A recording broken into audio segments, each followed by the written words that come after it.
ആർച്ചേ, വേണ്ട, നമുക്ക് മടങ്ങിപ്പോകാം. അവർ നമ്മളെ കൊല്ലും. എൻ്റെ പൊന്നുമോളല്ലേ, ഒന്നിനും മുതിരരുത്. പേടിക്കേണ്ട കുഞ്ഞിരാമ, അടങ്ങി നിൽക്കൂ.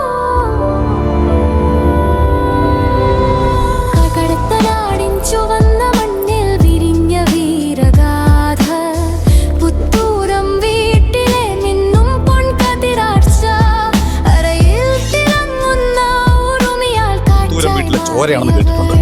പക്ഷെ ഇന്ന് ഈ ചുന്നാടങ്ങാടി നീ വെറും ഒരു പെണ്ണാണ്. നിന്റെ ഈ ആഭരണങ്ങളും അഹങ്കാരവും ഇവിടെ അഴിച്ചു വെക്കേണ്ടി വരും.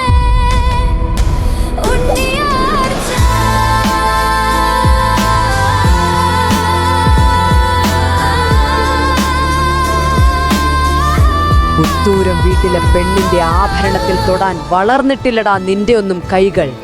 അടിയറിവ് പറയാൻ പഠിച്ചിട്ടില്ലാത്ത ചേകവരുടെ താവഴിയാണ് ഞാൻ.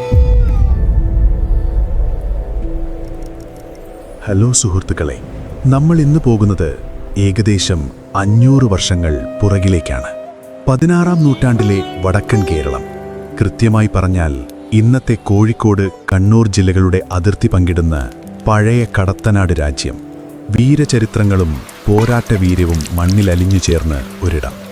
നമ്മുടെ ഇന്നത്തെ കഥാനായിക വടക്കൻ പാട്ടുകളിലെ വിസ്മയമായ ഉണ്ണിയാർച്ചയാണ്.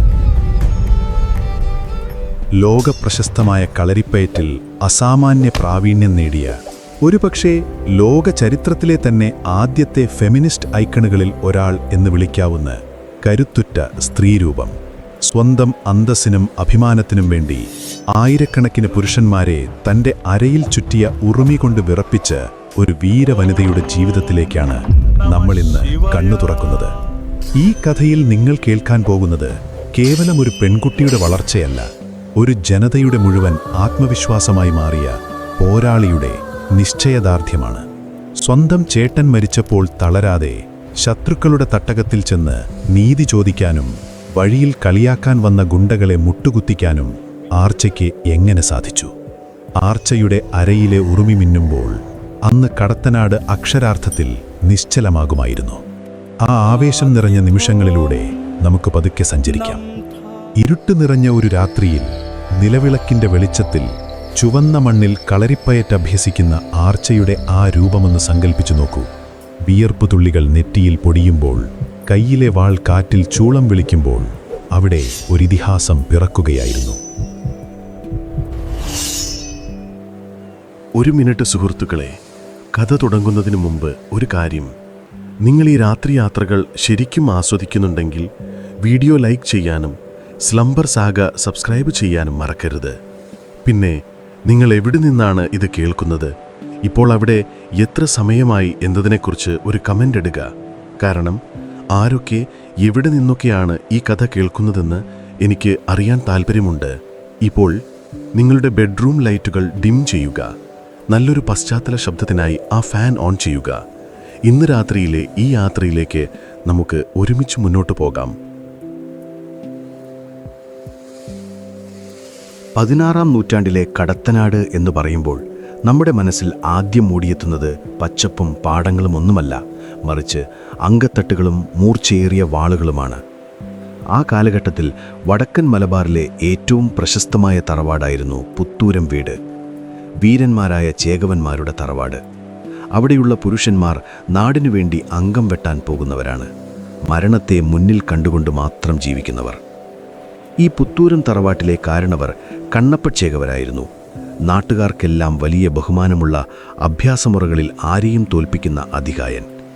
അദ്ദേഹത്തിൻ്റെ മകളായാണ് നമ്മുടെ ഉണ്ണിയാർച്ച ജനിക്കുന്നവർ.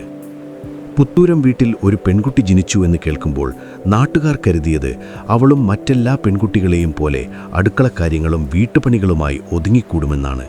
പക്ഷേ കണ്ണപ്പ ചേകവർക്ക് തൻ്റെ മകളെക്കുറിച്ച് വ്യക്തമായ കാഴ്ചപ്പാടുണ്ടായിരുന്നു. വീരപുത്രനായ ആരോമൽ ചേകവരുടെ അനിയത്തിയായി വളർന്ന ആർച്ചയ്ക്ക് പാവകളോടായിരുന്നില്ല താൽപ്പര്യം. ചേട്ടൻ കളരിയിൽ ചുവടുകൾ വയ്ക്കുന്നത് നോക്കി നിൽക്കാനായിരുന്നു അവൾക്ക് ഏറെ ഇഷ്ടം. അന്ന് പെൺകുട്ടികൾ അധികം കളരിയിലിറങ്ങാത്ത കാലമാണ്.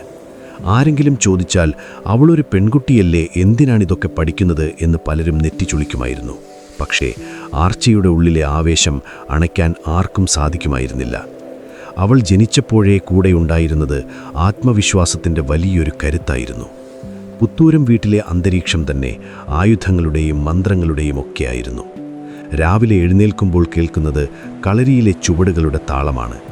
ആ താളത്തിനൊത്ത് തൻ്റെ കുഞ്ഞു പാദങ്ങൾ ചലിപ്പിക്കാൻ അവൾ ശ്രമിക്കുമായിരുന്നു. മറ്റു കുട്ടികൾ പാടത്ത് ഓടി നടക്കുമ്പോൾ ആർച്ച അച്ഛൻ്റെ കളരിയിൽ ചെന്ന് ആയുധങ്ങളെ തൊട്ടുനോക്കുമായിരുന്നു.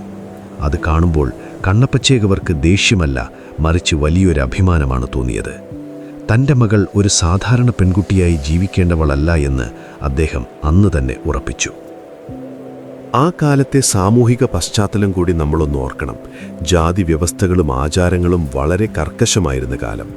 തീയ സമുദായത്തിലെ ചേകവന്മാർക്ക് അന്ന് സമൂഹത്തിൽ വലിയ സ്ഥാനമുണ്ടായിരുന്നു.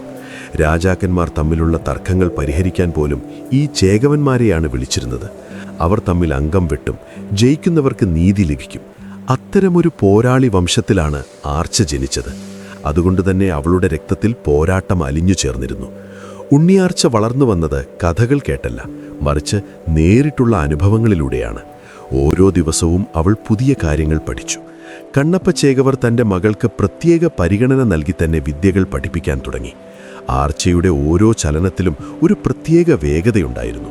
അത് പുരുഷന്മാരെ പോലും അത്ഭുതപ്പെടുത്തുന്ന ഒന്നായിരുന്നു. ചെറുപ്പത്തിൽ തന്നെ അവൾക്ക് തൻ്റെ അവകാശങ്ങളെക്കുറിച്ച് ബോധ്യമുണ്ടായിരുന്നു. ആരെങ്കിലും അവളെ ഒന്ന് തളർത്താൻ നോക്കിയാൽ അവൾ അപ്പോൾ തന്നെ തിരിച്ചടിക്കും. അത് വാക്കുകൾ കൊണ്ടാണെങ്കിലും പ്രവൃത്തി കൊണ്ടാണെങ്കിലും. പെണ്ണല്ലേ എന്ന പരിഹാസം ആർച്ചയ്ക്ക് ഒരിക്കലും സഹിക്കാൻ കഴിയുമായിരുന്നില്ല. ഒരു പെണ്ണിന് വാളെടുക്കാൻ കഴിയില്ലെന്ന് പറയുന്നവരോട് ആർച്ചയ്ക്ക് പറയാനുണ്ടായിരുന്നത് തൻ്റെ പ്രവൃത്തികളിലൂടെ മാത്രമായിരുന്നു. പുത്തൂരം വീട്ടിലെ ഉമ്മറത്തിരുന്നുകൊണ്ട് അവൾ ലോകത്തെ നോക്കിക്കണ്ടത് ഒരു പോരാളിയുടെ കണ്ണുകളിലൂടെയായിരുന്നു. അന്ന് കടത്തനാട്ടിലെ ഓരോ കാറ്റിലും ആർച്ചയുടെ വീരഗാഥകൾ തുടങ്ങാനിരിക്കുന്നതേ ഉണ്ടായിരുന്നുള്ളൂ. പുത്തൂരം വീട്ടിലെ പുലർക്കാലങ്ങൾ തുടങ്ങുന്നത് തന്നെ ഒരു പ്രത്യേക താളത്തിലാണ്. കിഴക്ക് സൂര്യൻ ഉദിച്ചു വരുന്നതിന് മുൻപേ മഞ്ഞു വീണ ആ മുറ്റത്ത് അഭ്യാസികളുടെ പദചലനങ്ങൾ കേട്ടു തുടങ്ങും.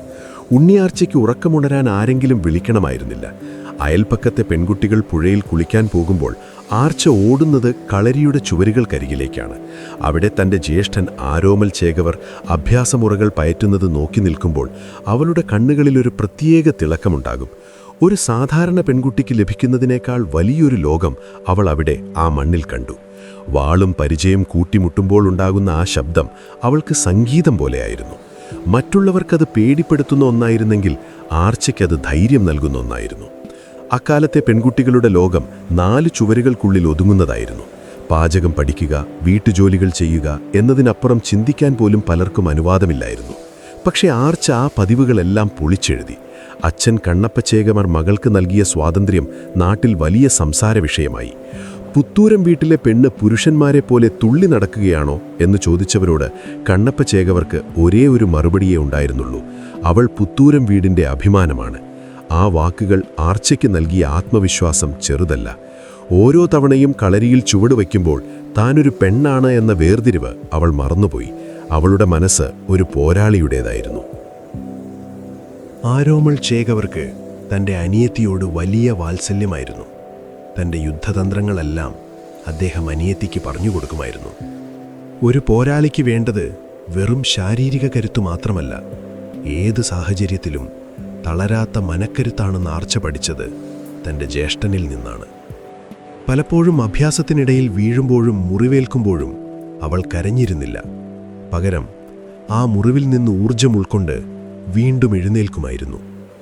പുത്തൂരം തറവാട്ടിലെ ആ കത്തുന്ന എണ്ണവിളക്കുകളുടെ വെളിച്ചത്തിൽ മണ്ണെണ്ണയുടെ മണം കലർന്ന വായു ശ്വസിച്ച് ആർച്ച വളർന്നു. അവൾ കേട്ടു വളർന്നത് പഴയ പോരാളികളുടെ വീരകഥകളായിരുന്നു.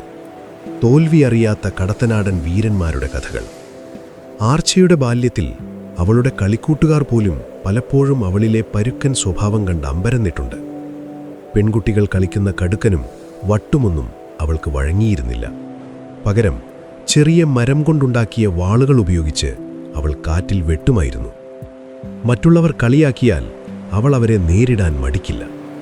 ഒരു പെണ്ണാണെന്ന് കരുതി ആരെങ്കിലും വഴിക്കണ്ണുമായി നോക്കിയാൽ അവളുടെ ഒരു നോട്ടം മതിയായിരുന്നു അവരെ പിന്തിരിപ്പിക്കാൻ. ആ കണ്ണുകളിൽ അന്നുണ്ടായിരുന്ന ആ നിശ്ചയദാർഢ്യം തന്നെയാണ് പിൽക്കാലത്തവളെ കേരളത്തിൻ്റെ ചരിത്രത്തിലെ ഏറ്റവും കരുത്തയായ സ്ത്രീരൂപമാക്കി മാറ്റിയത്. പുത്തൂരം വീട് എന്നത് വെറുമൊരു വീടല്ലായിരുന്നു, അതൊരു പാഠശാലയായിരുന്നു. അവിടെ ഓരോ പുല്ലിലും ചോരയുടെയും വിയർപ്പിൻ്റെയും മണമുണ്ടായിരുന്നു. ആ മണ്ണിൽ ജനിച്ചു വീണത് തന്നെ ഒരു ഭാഗ്യമായി ആർച്ച കരുതി. അച്ഛനും ചേട്ടനും നൽകിയ ആയോധന കലയുടെ ആ പാഠങ്ങൾ അവളുടെ ഓരോ കോശങ്ങളിലും അലിഞ്ഞു ചേർന്നു. ആർച്ചയുടെ വളർച്ച നാട്ടുകാർക്കൊരത്ഭുതമായിരുന്നു. പട്ടുടുത്ത് ആഭരണങ്ങൾ അണിയേണ്ട പ്രായത്തിൽ അവൾ കച്ചകെട്ടി കളരിയിലിറങ്ങി. സമുദായത്തിലെ ആചാരങ്ങൾക്കോ വിലക്കുകൾക്കോ അവളെ തളയ്ക്കാൻ കഴിഞ്ഞില്ല. ഒരു വലിയ യുദ്ധത്തിനു മുൻപുള്ള ശാന്തത പോലെയായിരുന്നു ആർച്ചയുടെ ആ ബാല്യകാലം. വരാനിരിക്കുന്ന വലിയ മാറ്റങ്ങളുടെയും പോരാട്ടങ്ങളുടെയും തുടക്കം മാത്രമായിരുന്നു അത്. കടത്തനാടിൻ്റെ മണ്ണിൽ ഒരു പുതിയ ചരിത്രം എഴുതപ്പെടാൻ പോകുകയാണെന്ന് ആരുമന്ന് കരുതിയില്ല.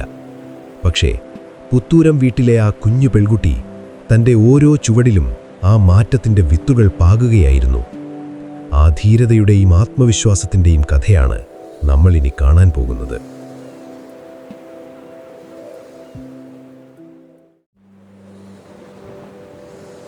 പുലർച്ചെ 4 മണിക്ക് കടത്തനാടിൻ്റെ ആകാശം തെളിഞ്ഞു തുടങ്ങുന്നതേയുള്ളൂ.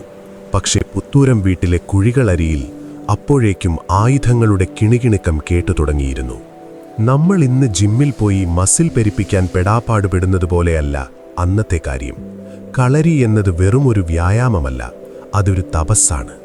കളിമണ്ണ് കുഴച്ചുണ്ടാക്കിയ ആ തറയിൽ കത്തുന്ന നിലവിളക്കിനു മുന്നിൽ തൊഴുതുവേണം ഓരോ അഭ്യാസിയും അകത്തേക്ക് കയറാൻ. ആർച്ച കളരിയിലേക്ക് ഓരോ ദിവസവും നടന്നു കയറുന്നത് ഒരു സാധാരണ കുട്ടിയായല്ല, മറിച്ച് തൻ്റെ ലക്ഷ്യത്തിലേക്ക് ചുവടുവയ്ക്കുന്ന ഒരു പോരാളിയായാണ്. ശരീരമാസകലം നെയ്യും മരുന്നെണ്ണയും പുരട്ടി കത്തുന്ന വെളിച്ചത്തിൽ തിളങ്ങുന്ന ആർച്ചയുടെ ശരീരം ഒരു ശില്പം പോലെയാണ്. കളരിയിലെ കഠിനമായ ചൂടിലും വിയർപ്പിലും അവൾ തളരുന്നില്ല. തുടക്കത്തിൽ മെയ്പയറ്റാണ് പഠിക്കുന്നത്. ശരീരം ഒരു വില്ലുപോലെ വഴങ്ങണം.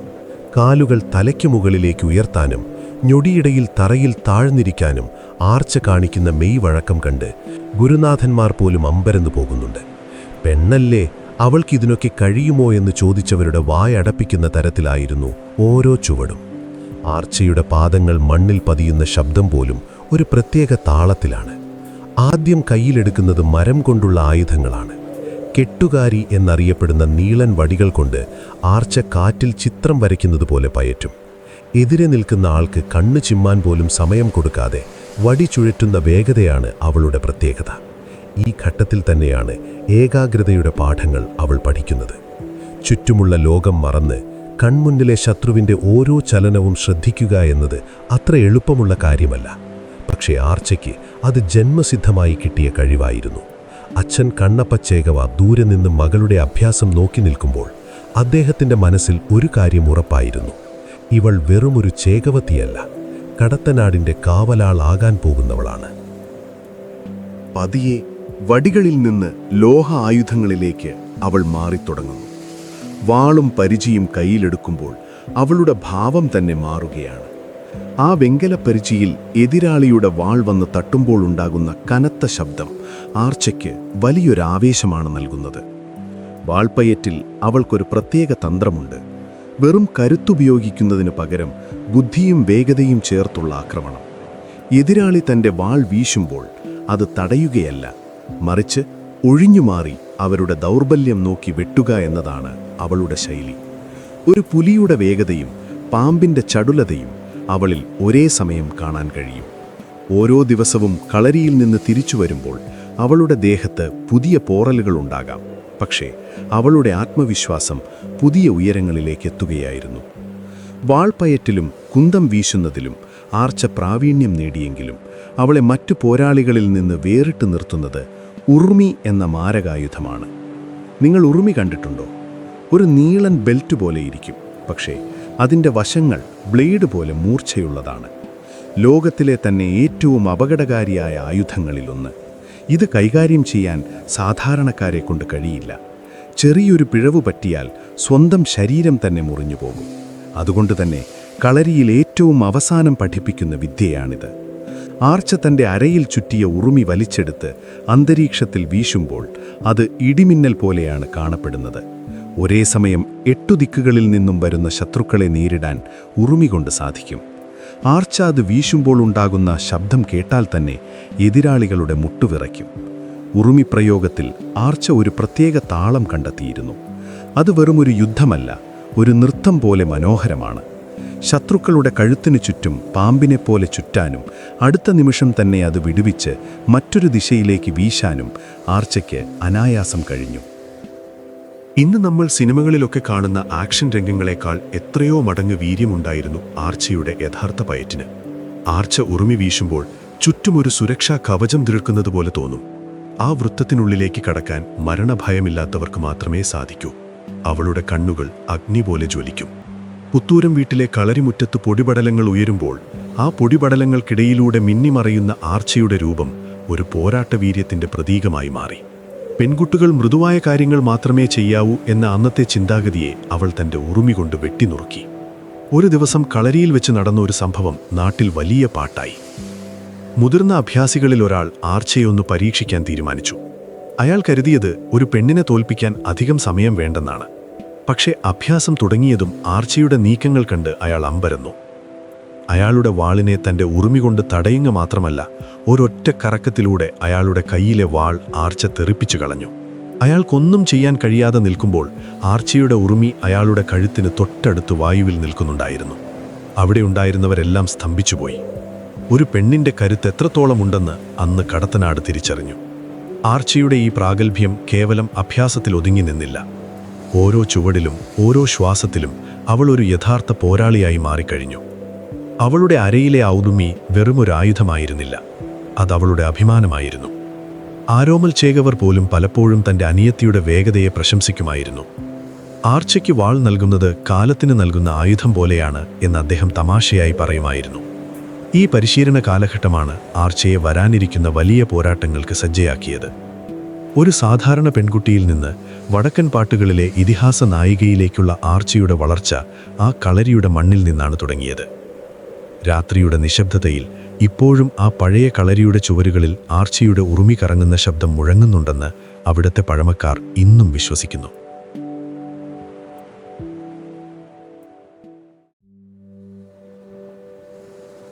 കാലം അതിൻ്റെ വേഗതയിൽ മുന്നോട്ടൊഴുകിക്കൊണ്ടിരുന്നു. കടത്തനാട്ടെ പാടങ്ങളിൽ കൊയ്ത്തും മെതിയും മാറി മാറി വന്നു. പുത്തൂരം വീട്ടിലെ ആ കുഞ്ഞു പെൺകുട്ടി ഇപ്പോൾ വളർന്ന് അസാമാന്യ സൗന്ദര്യവും അതിലേറെ കരുത്തുമുള്ള ഒരു യുവതിയായി മാറിയിരിക്കുന്നു. ഉണ്ണിയാർച്ചയുടെ ആയോധന മികവ് നാടെങ്ങും പാട്ടായി കഴിഞ്ഞു. ഈ സമയത്താണ് ഏതൊരു മലയാളി തറവാട്ടിലും സംഭവിക്കുന്നത് പോലെ ആർച്ചയുടെ കല്യാണക്കാര്യം വീട്ടിൽ ചർച്ചയാകുന്നത്. കണ്ണപ്പച്ചേകവർക്കും ആരോമൽ ചേകവർക്കും ആർച്ചയെ വെറുമൊരു വീട്ടിലേക്ക് അയക്കാൻ താൽപ്പര്യമില്ലായിരുന്നു. അവളിലെ പോരാളിയെ അംഗീകരിക്കുന്ന ഒരിടത്തേക്ക് മാത്രമേ അവളെ അയക്കാവൂ എന്നവർക്ക് നിർബന്ധമുണ്ടായിരുന്നു. അങ്ങനെയാണ് ആറ്റിങ്ങൽ വീട്ടിലെ കുഞ്ഞിരാമൻ എന്ന യുവാവിൻ്റെ ആലോചന വരുന്നത്. ആറ്റിങ്ങൽ കുടുംബവും ഒട്ടും മോശമായിരുന്നില്ല. പക്ഷേ നമ്മുടെ ആർച്ചയുമായി താരതമ്യം ചെയ്യുമ്പോൾ കുഞ്ഞിരാമൻ അല്പം ശാന്തപ്രകൃതനായിരുന്നു എന്ന് പറയേണ്ടി വരും.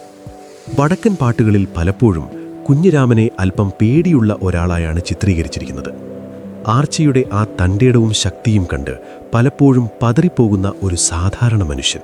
എങ്കിലും ആർച്ചയുടെ ജീവിതത്തിലേക്ക് കുഞ്ഞിരാമൻ കടന്നുവരുന്നത് ഒരു പ്രധാന വഴിത്തിരിവായിരുന്നു. വിവാഹം ഉറപ്പിച്ചു. പുത്തൂരം വീട് വലിയൊരു ആഘോഷത്തിന് തയ്യാറെടുത്തു. വിവാഹ ദിവസം പുത്തൂരം വീട് അക്ഷരാർത്ഥത്തിൽ തിളങ്ങുകയായിരുന്നു. ആഭരണങ്ങൾ അണിഞ്ഞ് പട്ടുടുത്ത് നിൽക്കുമ്പോഴും ആർച്ചയുടെ ശ്രദ്ധ തൻ്റെ പരിശീലന മുറിയിലേക്കായിരുന്നു. തൻ്റെ കൂടെപ്പിറപ്പായ ആ ഉറുമി ഉപേക്ഷിച്ചു പോകാൻ അവൾക്ക് കഴിയില്ലായിരുന്നു. വിവാഹം കഴിഞ്ഞു ഭർത്താവിൻ്റെ വീട്ടിലേക്ക് പോകുമ്പോൾ ആഭരണപ്പെട്ടിയേക്കാൾ ആർച്ച വിലമതിച്ചത് തൻ്റെ യുദ്ധതന്ത്രങ്ങളെയും ആത്മവിശ്വാസത്തെയുമാണ്. പുത്തൂരം വീടിൻ്റെ പടിയിറങ്ങുമ്പോൾ അവളുടെ കണ്ണുകൾ നിറഞ്ഞിട്ടുണ്ടാകാം, പക്ഷേ കാലുകൾ ഇടറിയിരുന്നില്ല. ഒരു പുതിയ ജീവിതത്തിലേക്കാണ് താൻ പോകുന്നതെന്ന ബോധ്യം അവൾക്കുണ്ടായിരുന്നു. പുത്തൂരം വീട്ടിൽ നിന്ന് ആറ്റിങ്ങൽ വീട്ടിലേക്കുള്ള ദൂരം വെറുമൊരു വഴിയായിരുന്നില്ല, അതൊരു വലിയ മാറ്റമായിരുന്നു. ആയുധങ്ങളുടെയും അംഗങ്ങളുടെയും ഇടയിൽ നിന്ന് കുടുംബകാര്യങ്ങളുടെയും ഗൃഹഭരണത്തിൻ്റെയും ലോകത്തേക്കുള്ള മാറ്റം. ആറ്റിങ്ങൽ വീട്ടിലെത്തിയ ആർച്ചയെ കാത്തിരുന്നത് തികച്ചും വ്യത്യസ്തമായ ഒരു അന്തരീക്ഷമായിരുന്നു. അവിടെ ഒരു മരുമകൾ എങ്ങനെയായിരിക്കണം എന്നതിനെക്കുറിച്ച് കൃത്യമായ ധാരണകളുണ്ടായിരുന്നു. രാവിലെ എഴുന്നേറ്റ് തൊഴുത്തിൽ പോകണം, അടുക്കളയിൽ സഹായിക്കണം, മുതിർന്നവരെ ബഹുമാനിക്കണം. ആർച്ച ഇതൊക്കെ വളരെ ഭംഗിയായി തന്നെ ചെയ്തു. പക്ഷേ അവളുടെ ഉള്ളിലെ പോരാളി ഒരിക്കലും ഉറങ്ങിക്കിടന്നിരുന്നില്ല. കുഞ്ഞിരാമനുമായുള്ള ജീവിതം ആർച്ചയ്ക്ക് പുതിയ അനുഭവമായിരുന്നു.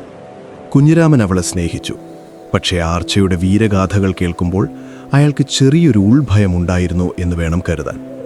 പലപ്പോഴും തൻ്റെ ഭാര്യയുടെ ധൈര്യത്തിനു മുന്നിൽ അയാൾക്ക് മറുപടിയില്ലാതാകുമായിരുന്നു. നാട്ടിലെ സാധാരണ പുരുഷന്മാർ ആഗ്രഹിക്കുന്നത് പോലെ അടങ്ങിയൊതുങ്ങി കഴിയുന്നൊരു ഭാര്യയെ ആയിരിക്കാം ഒരുപക്ഷെ കുഞ്ഞിരാമനും ആഗ്രഹിച്ചിരുന്നത്. പക്ഷേ ആർച്ചയെ തളച്ചിടാൻ ആർക്കും സാധിക്കില്ലായിരുന്നു. ആറ്റിങ്ങൽ വീട്ടിലെ ജീവിതം മാസങ്ങൾ പിന്നിട്ടു. ഉണ്ണിയാർച്ച ഇപ്പോൾ ആ വീട്ടിലെ ഉത്തരവാദിത്തമുള്ള മരുമകളാണ്. പക്ഷേ ആ വീട്ടിലെ ചുവരുകൾക്കുള്ളിൽ ഒതുങ്ങാൻ ആർച്ചയുടെ മനസ്സ് തയ്യാറായിരുന്നില്ല. അക്കാലത്തെ സാമൂഹിക പശ്ചാത്തലം നോക്കിയാൽ ഒരു സ്ത്രീ തൻ്റെ ഭർത്താവിൻ്റെ വീട്ടിലെത്തിക്കഴിഞ്ഞാൽ പിന്നെ അവൾക്ക് സ്വന്തമായ ആഗ്രഹങ്ങളോ താൽപ്പര്യങ്ങളോ ഉണ്ടാകാൻ പാടില്ല എന്നൊരു അലിഖിത നിയമമുണ്ടായിരുന്നു. പ്രത്യേകിച്ച് ആയോധന കലകൾ പോലെയുള്ള കാര്യങ്ങളിൽ സ്ത്രീകൾ ഇടപെടുന്നത് പലരും അത്ര നല്ല കണ്ണോടെയല്ല കണ്ടിരുന്നത്. ആർച്ചയുടെ അമ്മായിയമ്മച്ചി പോലും തൻ്റെ മരുമകൾ ഒരു പോരാളിയായി അറിയപ്പെടുന്നതിൽ വലിയ താൽപ്പര്യമില്ലായിരുന്നു. എങ്കിലും ആർച്ച തൻ്റെ വ്യക്തിത്വം പണയപ്പെടുത്താൻ തയ്യാറായിരുന്നില്ല. അവൾ തൻ്റെ അരയിലെപ്പോഴും ആ പരമ്പരാഗത ഉറുമി സൂക്ഷിച്ചിരുന്നു. ആരും കാണാതെ രാത്രിയുടെ നിശബ്ദതയിൽ അവൾ തൻ്റെ ചുവടുകൾ അഭ്യസിക്കുമായിരുന്നു. പാരമ്പര്യ കലയിൽ നിന്ന് വിട്ടുനിൽക്കാതിരിക്കാൻ അവൾ നിരന്തരം പരിശ്രമിച്ചു. തൻ്റെ ഭർത്താവായ കുഞ്ഞിരാമനോട് അവൾക്ക് സ്നേഹമുണ്ടായിരുന്നെങ്കിലും അയാളുടെ പേടിത്തൊണ്ടൻ സ്വഭാവം പലപ്പോഴും അവളെ അലോസരപ്പെടുത്തി. എന്തെങ്കിലും പ്രശ്നമുണ്ടായാൽ ഒഴിഞ്ഞുമാറാൻ ശ്രമിക്കുന്ന കുഞ്ഞിരാമനെ ആർച്ച പലപ്പോഴും കളിയാക്കുമായിരുന്നു. അയാളുടെ മടിയും ആർച്ചയുടെ ധൈര്യവും തമ്മിലുള്ള വ്യത്യാസം അവൾ പലപ്പോഴും വാക്കുകളില്ലാതെ തന്നെ തിരിച്ചറിഞ്ഞിരുന്നു. അക്കാലത്ത് സ്ത്രീകൾക്ക് പുറത്തു പോകാൻ പോലും നിയന്ത്രണങ്ങളുണ്ടായിരുന്നു. ഉത്സവങ്ങൾക്കോ പള്ളിപ്പെരുന്നാളുകൾക്കോ പോകണമെങ്കിൽ പുരുഷന്മാരുടെ കൂടെ മാത്രമേ സാധിക്കൂ. എന്നാൽ ആർച്ച ഇത്തരം നിയമങ്ങളെ ഒന്നും വകവച്ചിരുന്നില്ല. അവൾക്ക് എവിടെ പോകണമെന്നുണ്ടോ അവിടെ അവൾ പോയിരിക്കും. ആറ്റിങ്ങൽ വീട്ടിലെ അന്തരീക്ഷം പതുക്കെ പതുക്കെ ആർച്ചയുടെ സ്വഭാവത്തിനനുസരിച്ച് മാറാൻ തുടങ്ങി. അവളുടെ ധൈര്യം കണ്ട് വീട്ടുകാർക്കും നാട്ടുകാർക്കും ഒരുപോലെ ബഹുമാനവും പേടിയും തോന്നിത്തുടങ്ങി. താനൊരു പുത്തൂരം വീട്ടിലെ പെണ്ണാണെന്ന ബോധ്യം അവൾ ഒരിക്കലും മറന്നില്ല. പുത്തൂരം വീട്ടിൽ താൻ അനുഭവിച്ചിരുന്ന ആ സ്വാതന്ത്ര്യം ആറ്റിങ്ങൽ വീട്ടിലും നേടിയെടുക്കാൻ അവൾക്ക് കഴിഞ്ഞു. അത് വഴക്കുണ്ടാക്കിയല്ല, മറിച്ച് തൻ്റെ കഴിവ് തെളിയിച്ചുകൊണ്ടായിരുന്നു. കുഞ്ഞിരാമന്റെ വീട്ടുകാർ പതുക്കെ മനസ്സിലാക്കി ആർച്ചയെ ഒരു സാധാരണ പെണ്ണായി കാണുന്നത് വലിയ തെറ്റാണെന്ന്. അവൾക്ക് ചുറ്റും ഒരു പ്രത്യേക പ്രഭാവമുണ്ടായിരുന്നു. ആ കാഴ്ചപ്പാട് മാറിയതോടെ ആർച്ചയ്ക്ക് തൻ്റെ താൽപ്പര്യങ്ങൾക്കനുസരിച്ച് പ്രവർത്തിക്കാൻ കുറച്ചുകൂടി എളുപ്പമായി. എങ്കിലും വരാനിരിക്കുന്ന ഒരു വലിയ സംഭവമാണ് ആർച്ചയുടെ ജീവിതത്തെയും കടത്തനാടിൻ്റെ ചരിത്രത്തെയും മാറ്റിമറിക്കാൻ പോകുന്നത്. അത് ആറ്റിങ്ങൽ വീട്ടിലെ ഒരു സാധാരണ ദിവസമാണ് തുടങ്ങിയത്. ആർച്ചയുടെ പുതിയ ജീവിതത്തിലെ ഈ ഘട്ടം അവളിലെ ക്ഷമയെയും സഹനശക്തിയെയും പരീക്ഷിക്കുന്നതായിരുന്നു. ഒരു പോരാളിക്ക് പടക്കളത്തിൽ മാത്രമല്ല, ജീവിത സാഹചര്യങ്ങളിലും പൊരുതേണ്ടി വരുമെന്ന് അവൾ തിരിച്ചറിഞ്ഞു. കുഞ്ഞിരാമനുമായുള്ള അവളുടെ ബന്ധം രസകരമായൊരു വൈരുദ്ധ്യമായിരുന്നു. ഒരാൾ സമാധാനം ആഗ്രഹിക്കുമ്പോൾ മറ്റൊരാൾ നീതിക്കും അഭിമാനത്തിനും വേണ്ടി പോരാടാൻ എപ്പോഴും തയ്യാറായിരുന്നു. ഈ വൈരുദ്ധ്യം തന്നെയാണ് അവരുടെ കഥയ്ക്ക് കൂടുതൽ ആഴം നൽകുന്നതും. ആറ്റിങ്ങൽ വീട്ടിലെ പടിപ്പുരയിലിരുന്നുകൊണ്ട് ദൂരേക്ക് നോക്കുമ്പോൾ ആർച്ചയുടെ മനസ്സിൽ തൻ്റെ വേരുകൾ കിടക്കുന്ന പുത്തൂരം വീടും അവിടുത്തെ കളിത്തട്ടും മായാതെ നിൽപ്പുണ്ടായിരുന്നു. ഒരു വലിയ യാത്രയുടെ തയ്യാറെടുപ്പിലായിരുന്നു അവളെന്ന് ആരും അറിഞ്ഞില്ല.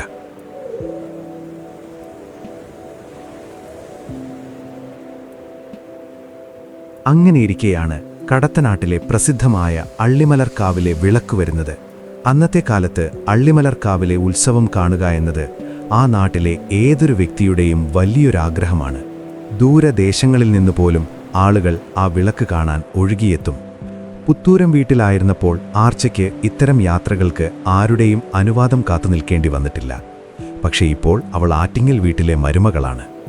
ആർച്ചയുടെ ഉള്ളിലും ആ വിളക്ക് കാണണമെന്ന മോഹം ശക്തമായി. ഒരു സാധാരണ മരുമകളെപ്പോലെ അടുക്കളയിൽ ഒതുങ്ങിക്കൂടാൻ അവൾക്ക് കഴിയില്ലായിരുന്നു. ഒരു ദിവസം അവൾ തൻ്റെ അമ്മായിയമ്മയോട് ഈ കാര്യം അവതരിപ്പിച്ചു. എനിക്ക് അള്ളിമലർക്കാവിലെ വിളക്ക് കാണാൻ പോകണം. ആ ഒരു വാചകം ആ വീട്ടിൽ വലിയൊരു ഭൂകമ്പം തന്നെ ഉണ്ടാക്കി. അമ്മായിയമ്മയുടെ മുഖം പെട്ടെന്ന് വിളറി. അവർ ഉണ്ണിയാർച്ചയെ അരികിലേക്ക് വിളിച്ച് കാര്യം പറഞ്ഞു. മോളെ, അള്ളിമലർക്കാവിലേക്കുള്ള യാത്ര അത്ര എളുപ്പമല്ല. ചുന്നാട് അങ്ങാടി വഴിയാണ് അങ്ങോട്ട് പോകേണ്ടത്. അവിടേക്ക് അവസ്ഥ നിനക്കറിയില്ല. അവിടെയുള്ള ജോനകന്മാരും ചില ഗുണ്ടകളും അഹങ്കാരികളാണ്. വഴിയിൽ കാണുന്ന പെണ്ണുങ്ങളെ അവർ പരിഹസിക്കുകയും തടഞ്ഞുവെക്കുകയും ചെയ്യും. അവർക്ക് രാജാവിനെ പോലും പേടിയില്ല.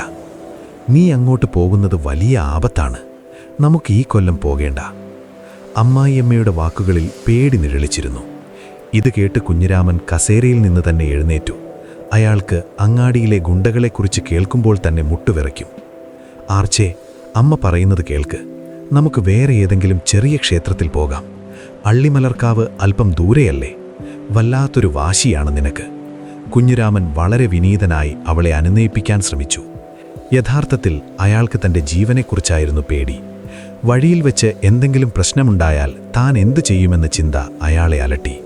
പക്ഷേ ആർച്ച ഇത് കേട്ട് പൊട്ടിച്ചിരിച്ചു. ആ ചിരിയിൽ പരിഹാസവും ആത്മവിശ്വാസവും ഒരുപോലെ കലർന്നിരുന്നു. ഒരു പോരാളിയുടെ മകളും വീരനായ ആരോമൽചേകവരുടെ അനിയത്തിയുമായ എനിക്ക് അങ്ങാടിയിലെ കുറച്ചു ഗുണ്ടകളെ പേടിയാണെന്ന് നിങ്ങളോട് ആരാണ് പറഞ്ഞത്? ആർച്ചയുടെ ശബ്ദം ഉറച്ചതായിരുന്നു. പുത്തൂരം വീട്ടിലെ പെണ്ണ് കുറച്ച് തെമ്മാടികളെ പേടിച്ച് വീട്ടിലിരുന്നാൽ ചരിത്രം നമ്മളെ പരിഹസിക്കും. എനിക്ക് വിളക്ക് കാണണം, ഞാൻ പോവുക തന്നെ ചെയ്യും.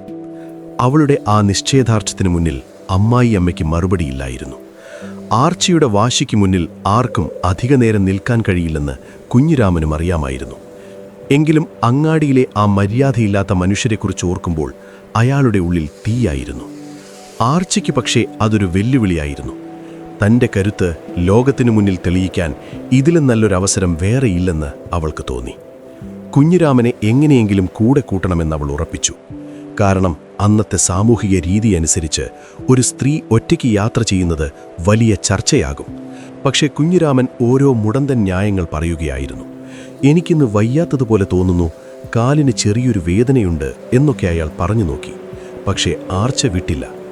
നിങ്ങൾ വരുന്നില്ലെങ്കിൽ ഞാൻ ഒറ്റയ്ക്ക് പോകും എന്ന അവളുടെ പ്രഖ്യാപനം കുഞ്ഞിരാമനെ കൂടുതൽ വെട്ടിലാക്കി. ഭാര്യ ഒറ്റയ്ക്ക് പോയി എന്തെങ്കിലും അപകടം പറ്റിയാൽ പുത്തൂരം വീട്ടുകാർ തന്നെ ജീവനോടെ വക്കില്ലെന്ന് അയാൾ ഭയന്നു. ഒടുവിൽ ഗത്യന്തരമില്ലാതെ അയാൾ ആ സാഹസത്തിന് സമ്മതിച്ചു. യാത്ര പോകാൻ തീരുമാനിച്ചതോടെ ആർച്ച ഒരുങ്ങാൻ തുടങ്ങി. ഒരു സാധാരണ ഉത്സവത്തിന് പോകുന്ന സുന്ദരിയായ സ്ത്രീയെപ്പോലെ അവൾ വസ്ത്രം ധരിച്ചു. പട്ടുവാടയും നേരിയതുമണിഞ്ഞ് കഴുത്തിലും കയ്യിലും സ്വർണ്ണാഭരണങ്ങൾ ചാർത്തി അവളൊരു ദേവിയെപ്പോലെ തിളങ്ങി. പക്ഷെ മറ്റ് സ്ത്രീകൾ ആഭരണങ്ങൾ അണിയുന്നത് ഭംഗിക്കാണെങ്കിൽ ആർച്ച തൻ്റെ ആഭരണങ്ങൾക്കിടയിൽ ഒന്നൊളിപ്പിച്ചു വെച്ചു. അവളുടെ അരയിലെ ഉറുമി. ഒരു ചുവന്ന കച്ച മുറുക്കിക്കെട്ടി അതിനുള്ളിൽ അവൾ തൻ്റെ ഉറുമി ഭദ്രമാക്കി. ആ ആയുധം അവളുടെ ശരീരത്തോട് ചേർന്ന് കിടക്കുമ്പോൾ അവൾക്ക് ലഭിക്കുന്ന ആത്മവിശ്വാസം മറ്റൊന്നിനും നൽകാൻ കഴിയില്ല. കുഞ്ഞിരാമൻ തൻ്റെ ചെറിയ വടിയും ഒരു കുടയുമായി പുറപ്പെടാൻ തയ്യാറായി നിന്നു. അയാളുടെ മുഖത്ത് ഒരു മരണയാത്രയ്ക്ക് പോകുന്ന ഭാവമായിരുന്നു. അങ്ങനെ അവർ യാത്ര തുടങ്ങി. പച്ചപ്പാർന്ന വയൽ വരമ്പുകളിലൂടെയും തെങ്ങിൻ തോപ്പുകളിലൂടെയും അവർ നടന്നു. ആർച്ച മുന്നിലും കുഞ്ഞിരാമൻ വിയർത്ത് കുളിച്ച് പിന്നിലുമായിരുന്നു. ആർച്ചയുടെ നടത്തത്തിൽ ഒരു സിംഹത്തിൻ്റെ ഗംഭീര്യമുണ്ട്, ഓരോ ചുവടും അളന്നു മുറിച്ചുള്ളത്. കുഞ്ഞിരാമൻ ഓരോ കാറ്റനക്കത്തിലും ഞെട്ടിച്ചുറ്റും നോക്കുന്നുണ്ടായിരുന്നു. ആർച്ചേ, നമുക്ക് തിരിച്ചാലോ? നോക്ക്, അങ്ങ് ദൂരെ മേഘങ്ങൾ കാണുന്നുണ്ട്. കാറ്റും മഴയും വരുമെന്ന് തോന്നുന്നു. അയാൾ വെറുതെ നുണകൾ പറഞ്ഞു നോക്കി. ആകാശം വെട്ടിത്തിളങ്ങി നിൽക്കുന്നത് കണ്ടിട്ടും കുഞ്ഞിരാമൻ ഇത്തരം ന്യായങ്ങൾ പറയുന്നത് കേട്ട് ആർച്ചയ്ക്ക് ചിരി വന്നു. നിങ്ങളൊരു ചേകവത്തിയുടെ ഭർത്താവല്ലേ? ഇത്രയും പേടി ഒരു പുരുഷന് ചേരുന്നതാണോ എന്നവൾ കളിയാക്കി. യാത്ര തുടരുമ്പോൾ വഴിയിലുടനീളം പ്രകൃതി മനോഹരമായിരുന്നു. പക്ഷേ ആർച്ചയുടെ കണ്ണുകൾ ആ സൗന്ദര്യത്തിലല്ലായിരുന്നു. വഴിയിൽ എവിടെയെങ്കിലും ആരെങ്കിലും പതുങ്ങിയിരിക്കുന്നുണ്ടോ എന്നവൾ ശ്രദ്ധിച്ചുകൊണ്ടിരുന്നു. കടത്തനാടിൻ്റെ മണ്ണിലെ ആ പ്രത്യേക മണം അവൾക്ക് പുതിയൊരു ഊർജം നൽകി. അവളുടെ ഉള്ളിൽ ആവേശത്തിൻ്റെ കനൽ എരിഞ്ഞുകൊണ്ടിരുന്നു. ചുന്നാടങ്ങാടി അടുത്തുവരികയാണ്. അങ്ങാടിയുടെ ആരവം ദൂരെ നിന്ന് പതുക്കെ കേട്ടു തുടങ്ങി. അവിടെ എത്തുമ്പോൾ കാര്യങ്ങൾ അത്ര സുഖകരമാവില്ലെന്ന് ആർച്ചയ്ക്ക് ഉറപ്പായിരുന്നു. എങ്കിലും അവളുടെ കൈകൾ അറിയാതെ തൻ്റെ അരയിലെ ഉറുമിയിലൊന്ന് സ്പർശിച്ചു. അതൊരു ഉറപ്പായിരുന്നു, ഏതൊരു പ്രതിസന്ധിയെയും നേരിടാനുള്ള ധൈര്യം. കുഞ്ഞിരാമൻ ഇടയ്ക്ക് നടന്നു തളർന്നു എന്ന് പരാതി പറയാൻ തുടങ്ങി. നമുക്കാ കാണുന്ന മരത്തണലിൽ കുറച്ചുനേരം ഇരിക്കാം എന്നയാൾ കെഞ്ചി. പക്ഷെ ആർച്ച നിർത്താൻ തയ്യാറായിരുന്നില്ല. വിളക്ക് തുടങ്ങുന്നതിന് മുൻപേ നമുക്ക് അവിടെ എത്തണം. പേടിയുണ്ടെങ്കിൽ നിങ്ങൾ അവിടെ ഇരുന്നോളൂ, ഞാൻ മുന്നോട്ട് പോവുകയാണ് എന്ന അവളുടെ വാക്കുകൾ കുഞ്ഞിരാമനെ വീണ്ടും നടത്താൻ പ്രേരിപ്പിച്ചു. അള്ളിമലർക്കാവിലെ വിളക്ക് കാണാൻ പോകുന്ന ഈ യാത്ര ഒരു വലിയ പോരാട്ടത്തിൻ്റെ തുടക്കമായി മാറാൻ പോകുകയാണെന്ന് കുഞ്ഞിരാമൻ അപ്പോഴും സ്വപ്നത്തിൽ പോലും വിചാരിച്ചിരുന്നില്ല. താനിന്ന് നേരിടാൻ പോകുന്നത് തൻ്റെ ജീവിതത്തിലെ ഏറ്റവും വലിയ വെല്ലുവിളിയാണെന്ന് ആർച്ചയ്ക്കൊരു തോന്നലുണ്ടായിരുന്നു. ആ മുൻകൂട്ടിയുള്ള തോന്നൽ അവളെ കൂടുതൽ ജാഗരൂകയാക്കി. ചുന്നാടങ്ങാടിയുടെ പടിവാതിൽക്കിലെത്തുമ്പോൾ അവളൊന്ന് നിന്നു. തൻ്റെ വസ്ത്രങ്ങൾ ഒന്നുകൂടി മുറുക്കിയെടുത്തു. തലയിലെ മുടി ഭംഗിയായി ഒതുക്കിവെച്ചു. കുഞ്ഞിരാമൻ അവളുടെ തൊട്ടുപിന്നിൽ ഒരു നിഴൽ പോലെ പതുങ്ങി നിൽപ്പുണ്ടായിരുന്നു. ഒരു ദീർഘശ്വാസം എടുത്തുകൊണ്ട് പുത്തൂരം വീട്ടിലെ പോരാളിയുടെ വീര്യത്തോടെ അവൾ അങ്ങാടിയിലേക്ക് ചുമടുവെച്ചു. അവിടെ അവളെ കാത്തിരുന്നതെന്താണെന്ന് വരാനിരിക്കുന്ന നിമിഷങ്ങൾ പറഞ്ഞു തരും.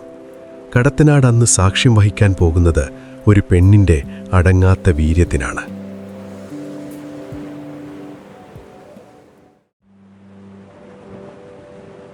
ചുന്നാടങ്ങാടി അന്ന് പതിവിലും തിരക്കിലായിരുന്നു. വെയിലുറച്ചു നിൽക്കുന്ന ആ ഉച്ചസമയത്ത് അങ്ങാടിയിലെ കല്ലുപാകിയ വീഥികളിലൂടെ ആളുകൾ തിക്കിത്തിരക്കി നടക്കുന്നു. ഉണക്കമീനിൻ്റെയും പുകയിലയുടെയും ഗന്ധം അവിടെ ആകെ പടർന്നു കിടപ്പുണ്ട്. കച്ചവടക്കാരുടെ കൂക്കിവിളികളും ആളുകളുടെ ബഹളവും കൊണ്ട് അവിടെ മുഖരിതമാണ്. ഈ ബഹളങ്ങൾക്കിടയിലേക്കാണ് ആർച്ചയും കുഞ്ഞിരാമനും നടന്നെത്തുന്നത്. ആർച്ചയുടെ നടത്തത്തിലെ ആ ആത്മവിശ്വാസം ദൂരെ നിന്ന് തന്നെ ആളുകളുടെ ശ്രദ്ധ കവർന്നു. അവളൊരു സാധാരണ സ്ത്രീയല്ലെന്ന് ആർക്കും ഒറ്റ നോട്ടത്തിൽ മനസ്സിലാകും.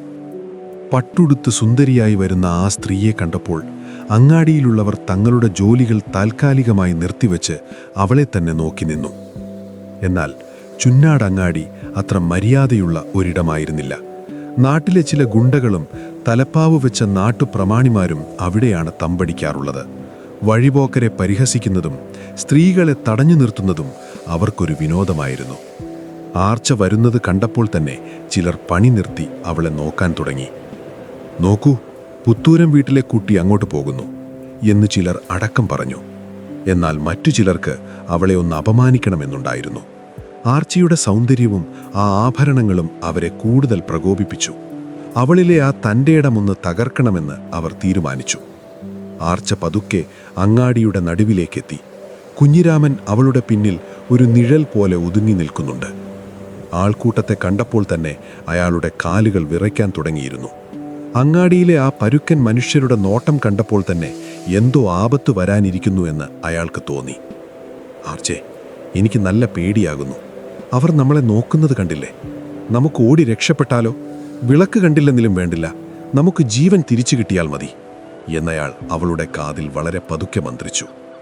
ആർച്ച അത് കേട്ട ഭാവം പോലും കാണിച്ചില്ല. അവളുടെ നോട്ടം നേരെ മുന്നിലായിരുന്നു. തൻ്റെ വഴിയിൽ ആര് തടസ്സം നിന്നാലും അവരെ നേരിടാൻ അവൾ തയ്യാറായിരുന്നു. പെട്ടെന്നാണ് ഒരു കൂട്ടം ആളുകൾ അവർക്ക് ചുറ്റും കൂടിയത്. ചുന്നാടങ്ങാടിയിലെ ഗുണ്ടാ നേതാവായ ഒരാൾ മുന്നിലേക്ക് കയറി നിന്നു. അയാൾ ആർച്ചയെ അടിമുടിയൊന്നു നോക്കി. ആരാണീ സുന്ദരി? എങ്ങോട്ടാണ് ഇത്ര തിരക്കിട്ടു പോകുന്നത്? ഞങ്ങളെയൊന്നും കാണാതെ ഇങ്ങനെ അഹങ്കാരത്തോടെ പോകാൻ പാടുണ്ടോ എന്ന് അയാൾ പരിഹാസത്തോടെ ചോദിച്ചു. അയാളുടെ കൂടെയുള്ളവർ ഉറക്കെ ചിരിച്ചു. ആ ചിരിയിൽ അഹങ്കാരവും പരിഹാസവും നിറഞ്ഞു നിന്നു. കുഞ്ഞിരാമൻ തൻ്റെ കയ്യിലുണ്ടായിരുന്ന കുടകൊണ്ട് മുഖം മറയ്ക്കാൻ ശ്രമിച്ചു. അയാൾക്ക് ആ മണ്ണിൽ നിന്ന് പുകഞ്ഞു പോകാൻ തോന്നി. പക്ഷേ ആർച്ച ഒരടി പോലും പിന്നോട്ട് വെച്ചില്ല. അവൾ ആ ഗുണ്ടാനേതാവിൻ്റെ കണ്ണുകളിലേക്ക് തന്നെ തുറിച്ചു നോക്കി. ആ നോട്ടത്തിൽ ഒരു തരം തീയുണ്ടായിരുന്നു. അതയാളെ അല്പമൊന്ന് അമ്പരപ്പിച്ചു. എങ്കിലും തൻ്റെ കൂടെയുള്ളവരുടെ മുന്നിൽ തോറ്റുകൊടുക്കാൻ അയാൾ തയ്യാറല്ലായിരുന്നു. അയാൾ വീണ്ടും അവളെ കളിയാക്കാൻ തുടങ്ങി. എന്താ പെണ്ണെ, ഒരക്ഷരം മിണ്ടുന്നില്ലേ? വഴിമാറി തരണമെങ്കിൽ ഞങ്ങൾക്ക് എന്തെങ്കിലും തന്നിട്ട് പോയാൽ മതി. ഗുണ്ടാനേതാവ് കൂടുതൽ അടുത്തേക്ക് വന്നു. അയാളുടെ വാക്കുകളിൽ വല്ലാത്തൊരു നീചത്വം കലർന്നിരുന്നു. ആർച്ചയുടെ ഭർത്താവായ കുഞ്ഞിരാമൻ അയാളുടെ മുന്നിൽ കൈകൂപ്പി നിന്നു. അയ്യോ സ്വാമി, ഞങ്ങളെ വിടൂ. ഞങ്ങൾ അള്ളിമലർക്കാവിൽ വിളക്ക് കാണാൻ പോകുകയാണ്. പാവങ്ങളല്ലേ, ഉപദ്രവിക്കരുത്, കുഞ്ഞിരാമൻ കെഞ്ചി. ഒരു പുരുഷൻ ഇത്രയധികം തരം താഴുന്നത് കണ്ട് ആർച്ചയ്ക്ക് കടുത്ത അമർഷം തോന്നി. പക്ഷേ അവൾ ക്ഷമയോടെ നിന്നു. പടക്കളത്തിലെ ആദ്യത്തെ വെട്ട് ശത്രുവിൻ്റേതാകട്ടെ എന്ന് കരുതിയാവാം അവൾ അല്പനേരം മൗനം പാലിച്ചത്. അങ്ങാടിയിലെ ആളുകളെല്ലാം ഇപ്പോൾ ഈ കാഴ്ച കാണാൻ ചുറ്റും കൂടി നിൽക്കുന്നു. ചിലർക്ക് ആർച്ചയോട് സഹതാപം തോന്നി. പക്ഷേ ആരും അവരെ സഹായിക്കാൻ മുന്നോട്ട് വന്നില്ല. ആ ഗുണ്ടകളെ പേടിക്കാത്തവരായി ആരും ആ അങ്ങാടിയിലുണ്ടായിരുന്നില്ല. പുത്തൂരം വീടിൻ്റെ പേരും പറഞ്ഞ് നടന്നാൽ ഇവിടെ രക്ഷപ്പെടില്ല, മറ്റൊരു ഗുണ്ട വിളിച്ചു പറഞ്ഞു. ആർച്ച പതുക്കെ തന്റെ മേൽമുണ്ടൊന്ന് മുറുക്കിയുടുത്തു. അവളുടെ വിരലുകൾ തന്റെ അരയിലെ കച്ചയ്ക്കുള്ളിലിരിക്കുന്ന ഉറുമിയുടെ പിടിയിലമർന്നു. ആ തണുത്ത ലോഹം തൊട്ടപ്പോൾ അവളുടെ ശരീരത്തിൽ ഒരു മിന്നൽ പിണർ പാഞ്ഞുപോയി. അവളുടെ ഉള്ളിലെ ഉറങ്ങിക്കിടന്ന പോരാളി ഉണർന്നു കഴിഞ്ഞിരുന്നു. ഗുണ്ടകൾ ആർച്ചയുടെ അടുത്തേക്ക് വരാൻ ശ്രമിച്ചപ്പോൾ അവൾ കുഞ്ഞിരാമനെ പതുക്കെ പിന്നിലേക്ക് മാറ്റി. നിങ്ങൾ അവിടെ നിൽക്കൂ എന്നവൾ ശാന്തമായി പറഞ്ഞു. കുഞ്ഞിരാമൻ ഭയന്നു വിറച്ച് ഒരു വലിയ മരത്തിനു പിന്നിൽ പോയി ഒളിച്ചു. ഇപ്പോൾ ആർച്ചയും ആ ഗുണ്ടകളും മാത്രമാണ് നേർക്കുനേർ. ഗുണ്ടാ നേതാവ് തന്റെ കയ്യിലുണ്ടായിരുന്ന വടി ഉയർത്തി ആർച്ചയെ ഒന്ന് തൊടാൻ ശ്രമിച്ചു. അതവന്റെ ജീവിതത്തിലെ ഏറ്റവും വലിയ തെറ്റാകാൻ പോകുകയാണെന്ന് അവൻ അറിഞ്ഞിരുന്നില്ല. ആർച്ചയുടെ കണ്ണുകൾ ഇപ്പോൾ ഒരു പെൺപുലിയുടേതായിരുന്നു. അവൾ തന്റെ ശരീരം അല്പമൊന്ന് താഴ്ത്തി അടുത്ത നീക്കത്തിനായി സജ്ജമായി. അങ്ങാടിയിൽ ഒരു നിമിഷം നിശബ്ദത പടർന്നു. കാറ്റുപോലും നിലച്ചതുപോലെ തോന്നി. ആ ഗുണ്ടാ നേതാവ് ആർച്ചയുടെ തോളിൽ കൈവയ്ക്കാൻ ആഞ്ഞതും എല്ലാവരെയും അത്ഭുതപ്പെടുത്തിക്കൊണ്ട് ഒരു ശബ്ദം അവിടെ മുഴങ്ങി. ആർച്ച ഒരൊറ്റ കുതിപ്പിൽ അല്പം പിന്നോട്ടു മാറി. അവളുടെ അരയിൽ നിന്ന് ഒരു വെള്ളി മേഘം പോലെ ഉറുമി പുറത്തേക്ക് തെറിച്ചു. ആ മാരകായുധം അന്തരീക്ഷത്തിൽ വട്ടം ചുറ്റിയപ്പോഴുണ്ടായ ആ ശബ്ദം കേട്ടവർക്ക് തങ്ങളുടെ കാതുകളെ വിശ്വസിക്കാൻ കഴിഞ്ഞില്ല. ചുന്നാടങ്ങാടി അന്നുവരെ കണ്ടിട്ടില്ലാത്ത ഒരു കാഴ്ചയ്ക്കാണ് അവിടെ സാക്ഷ്യം വഹിക്കാൻ പോകുന്നത്. ആർച്ചയുടെ മുഖത്തെ ആ ശാന്തത മാറി അവിടെ പോരാട്ടവീര്യം ജ്വലിച്ചു നിന്നു. എന്റെ വഴിയിൽ തടസ്സം നിൽക്കാൻ നീയൊക്കെ ആരാടാ എന്ന് ആർച്ച അലറി. ആ ശബ്ദം അങ്ങാടിയുടെ ഓരോ മുക്കിലും പ്രതിധ്വനിച്ചു. ഗുണ്ടകൾ പേടിച്ചു വിറച്ച് ഒരടി പിന്നോട്ടു മാറി. ആർച്ചയുടെ കയ്യിൽ കറങ്ങുന്ന ആ ഉറുമി ഒരു മരണചക്രമായി അവർക്ക് തോന്നി.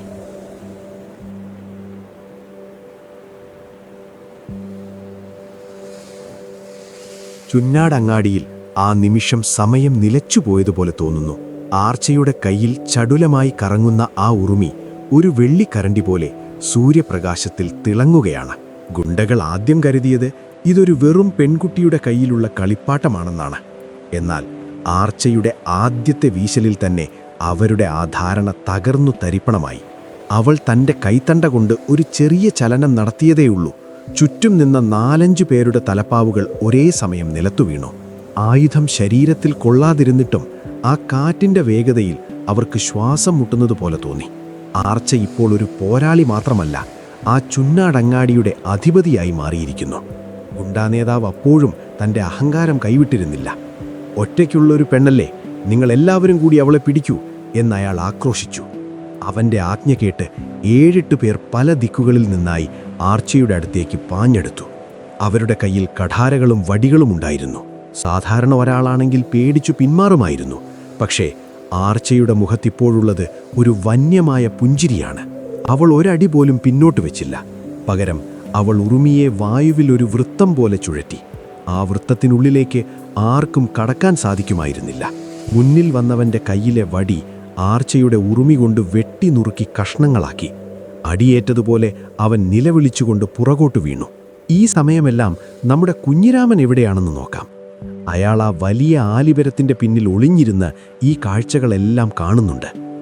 ഓരോ തവണ ഉറുമി വായുവിൽ ശബ്ദമുണ്ടാക്കുമ്പോഴും കുഞ്ഞിരാമൻ കണ്ണുകൾ മുറുക്കെ അടയ്ക്കും. എൻ്റെ ഭഗവതി, ഭർത്താവില്ലാത്തവളായി പോകരുതേ എന്നായിരുന്നു അയാളുടെ അപ്പോഴത്തെ പ്രാർത്ഥന. ആർച്ചയുടെ ഈ ഉഗ്രരൂപം അയാൾ ഇതിനു മുൻപ് കണ്ടിട്ടില്ല. തൻ്റെ വീട്ടിൽ ശാന്തമായി ചോറ് വിളമ്പിത്തരുന്ന ആർച്ചയല്ല ഇപ്പോൾ തൻ്റെ മുന്നിലുള്ളതെന്ന് അയാൾക്ക് മനസ്സിലായി. ഇടയ്ക്ക് ഒരു ഗുണ്ട കുഞ്ഞിരാമൻ ഇരിക്കുന്ന ഭാഗത്തേക്ക് തെറിച്ചു വീണപ്പോൾ അയാൾ അയ്യോ എന്നെ കൊല്ലരുതേ എന്ന് നിലവിളിച്ചുകൊണ്ട് മരത്തിന് മുകളിലേക്ക് കയറാൻ വരെ ശ്രമിച്ചു. ആർച്ചയുടെ പോരാട്ടം ഇപ്പോൾ കൊടുമ്പിരിക്കൊണ്ടിരിക്കുകയാണ്. ഉറുമി എന്നത് വെറുതെ വീശാനുള്ള ഒന്നല്ലെന്ന് അവൾ തെളിയിക്കുന്നു. അതൊരു പാമ്പിനെ പോലെ ശത്രുക്കളുടെ കാലിടൾക്ക് ചുറ്റും ചുറ്റുകയും അടുത്ത നിമിഷം തന്നെ അവരുടെ നെഞ്ചിനു നേരെ കുതിക്കുകയും ചെയ്യുന്നു. ആർച്ചയുടെ ഓരോ ചുവടും ഒരു നൃത്തം പോലെയാണ്. അവൾ നിലത്തുരുണ്ടും ചാടിയും ശത്രുക്കളെ നേരിടുന്നു. അങ്ങാടിയിലെ കച്ചവടക്കാരും നാട്ടുകാരും സ്തംഭിച്ചു നിൽക്കുകയാണ്. ഒരു പെണ്ണിന് ഇത്രയും കരുത്തുണ്ടാകുമെന്ന് അവർ സ്വപ്നത്തിൽ പോലും കരുതിയിരുന്നില്ല. അവിടെയുള്ള പൊടിപടലങ്ങൾക്കിടയിലൂടെ ആർച്ചയുടെ കണ്ണുകൾ അഗ്നി പോലെ ജ്വലിക്കുന്നത് കാണാമായിരുന്നു. അവൾ ശത്രുക്കളുടെ കണ്ണുകളിലേക്ക് നോക്കുമ്പോൾ തന്നെ പകുതി പേരും പരാജയം സമ്മതിച്ചു തുടങ്ങിയിരുന്നു. ഗുണ്ടകൾക്കിപ്പോൾ മനസ്സിലായി തുടങ്ങി, തങ്ങൾ കെണിയിൽപ്പെട്ടിരിക്കുകയാണ്. ആർച്ചയുടെ ഉറുമി ഒരു സുരക്ഷാ കവചമായി അവൾക്ക് ചുറ്റും കറങ്ങിക്കൊണ്ടിരുന്നു. നേർക്കുനേർ വരാൻ പേടിച്ച ഗുണ്ടകൾ ആർച്ചയ്ക്ക് നേരെ കല്ലുകളെറിയാൻ ശ്രമിച്ചു. പക്ഷേ ആർച്ച തൻ്റെ ഉറുമി കൊണ്ട് ആ കല്ലുകളെ വായുവിൽ വെച്ച് തന്നെ തട്ടിമാറ്റി. അവളിലെ ഏകാഗ്രത അത്രമേൽ ശക്തമായിരുന്നു. ഇനിയും ആർക്കെങ്കിലും എൻ്റെ വഴി തടയണമെന്നുണ്ടോ എന്നവൾ ചോദിച്ചപ്പോൾ ആരും മറുപടി പറഞ്ഞില്ല. ഗുണ്ടാ നേതാവ് പതുക്കെ പിൻവാങ്ങാൻ ശ്രമിക്കുന്നത് ആർച്ചയുടെ ശ്രദ്ധയിൽപ്പെട്ടു. തന്നെയും തൻ്റെ ഭർത്താവിനെയും അപമാനിച്ചവനെ വെറുതെ വിടാൻ അവൾ ഉദ്ദേശിച്ചിരുന്നില്ല. അവൾ ഒരൊറ്റ കുതിപ്പിൽ അയാളുടെ മുന്നിലെത്തി. അയാൾ തൻ്റെ കഠാര ഊരി ആർച്ചയെ കുത്താൻ ആഞ്ഞതും ആർച്ചയുടെ ഉറുമി പാമ്പിനെ പോലെ അയാളുടെ കയ്യിൽ ചുറ്റിക്കഴിഞ്ഞിരുന്നു. ഒരൊറ്റ വലിക്കലിൽ അയാളുടെ കയ്യിലെ കഠാര നിലത്തു വീണു. അടുത്ത നിമിഷം ഉറുമിയുടെ അറ്റം അയാളുടെ കഴുത്തിന് ചുറ്റും മിന്നൽ പോലെ വന്നണഞ്ഞു. അയാൾ ശ്വാസം കിട്ടാതെ പിടഞ്ഞു. നീയാണല്ലേ ഈ അങ്ങാടിയിലെ രാജാവ്, നിന്റെ അഹങ്കാരം ഇന്നിവിടെ അവസാനിക്കും. ആർച്ചയുടെ ശബ്ദം ഇടിമുഴക്കം പോലെയായിരുന്നു. അങ്ങാടിയിലെ എല്ലാവരും ശ്വാസം അടക്കി പിടിച്ചു നിൽക്കുകയാണ്. തൻ്റെ ജീവൻ അപകടത്തിലാണെന്ന് കണ്ടപ്പോൾ ആ ഗുണ്ടാ നേതാവ് ആർച്ചയുടെ കാലിൽ വീഴാൻ തയ്യാറായി. ആർച്ച ഇപ്പോൾ തൻ്റെ ഉറുമി പതുക്കെ അയച്ചു. പക്ഷെ അവൾ അവനെ വിട്ടില്ല. അവൾ ചുറ്റും നോക്കി. പേടിച്ചു വിറച്ചു നിൽക്കുന്ന ബാക്കിയുള്ള ഗുണ്ടകളോട് അവൾ പറഞ്ഞു, നിങ്ങളൊക്കെ വലിയ പോരാളികളാണെന്ന് കരുതി പെണ്ണുങ്ങളെ വഴിയിൽ തടയുന്നവരാണല്ലേ? ഇനി മേലിൽ ഈ അങ്ങാടിയിൽ ഒരു പെൺകുട്ടിയെപ്പോലും പരിഹസിക്കാൻ നിങ്ങൾക്ക് ധൈര്യം പടരുത്. അവളുടെ വാക്കുകൾ ഓരോന്നും അവർക്കേറ്റ പ്രഹരമായിരുന്നു. അവർ തല താഴ്ത്തി നിന്നു. ഈ സമയം കുഞ്ഞിരാമൻ മരത്തിൻ്റെ പിന്നിൽ നിന്ന് പതുക്കെ പുറത്തേക്ക് തല നീട്ടി നോക്കി. തൻ്റെ ഭാര്യ ഈ അങ്ങാടി മുഴുവൻ അടക്കി ഭരിക്കുന്നത് കണ്ടപ്പോൾ അയാൾക്ക് അത്ഭുതവും ഒപ്പം തൻ്റെ ഭാര്യയെക്കുറിച്ചുള്ള ഒരു പുതിയ പേടിയും തോന്നിത്തുടങ്ങി. ആർച്ച തൻ്റെ വസ്ത്രങ്ങളൊന്ന് കുടഞ്ഞു വൃത്തിയാക്കി. ഉറുമി വീണ്ടും ചുരുട്ടി തൻ്റെ അരയിൽ ഭദ്രമായി വച്ചു. ആയുധം അപ്രത്യക്ഷമായെങ്കിലും അവളുടെ കണ്ണിലെ ആ തിളക്കം മാറിയിരുന്നില്ല. ചുറ്റും കൂടി നിന്ന ജനക്കൂട്ടം ഒരു നിമിഷം ആ ധീര വനിതയെ നോക്കി കൈയടിക്കാൻ പോലും മറന്നുപോയി. അവർക്ക് മുന്നിൽ നിൽക്കുന്നത് കേവലം ഒരു സ്ത്രീയായിരുന്നില്ല, മറിച്ച് അനീതിക്കെതിരെ പടപൊരുതിയ ഒരു ദേവതയായിരുന്നു. ആ അങ്ങാടിയിലെ പൊടിപടലങ്ങൾ അടങ്ങുമ്പോൾ അവിടെ കണ്ടത് തോറ്റോടുന്ന ഗുണ്ടകളെയും തലയുയർത്തി നിൽക്കുന്ന ഉണ്ണിയാർച്ചയെയുമാണ്. കടത്തനാടിൻ്റെ ചരിത്രത്തിലെ ആ സുവർണ നിമിഷം അവിടെ കുറിക്കപ്പെടുകയായിരുന്നു. ഇനി ആർക്കും ഈ പെൺസിംഹത്തിൻ്റെ വഴിയിൽ തടസ്സം നിൽക്കാൻ ധൈര്യമുണ്ടാവില്ല. ആർച്ച തിരിഞ്ഞു കുഞ്ഞിരാമനെ നോക്കി. ഇനി നമുക്ക് പോകാം എന്നവൾ ശാന്തമായി പറഞ്ഞു.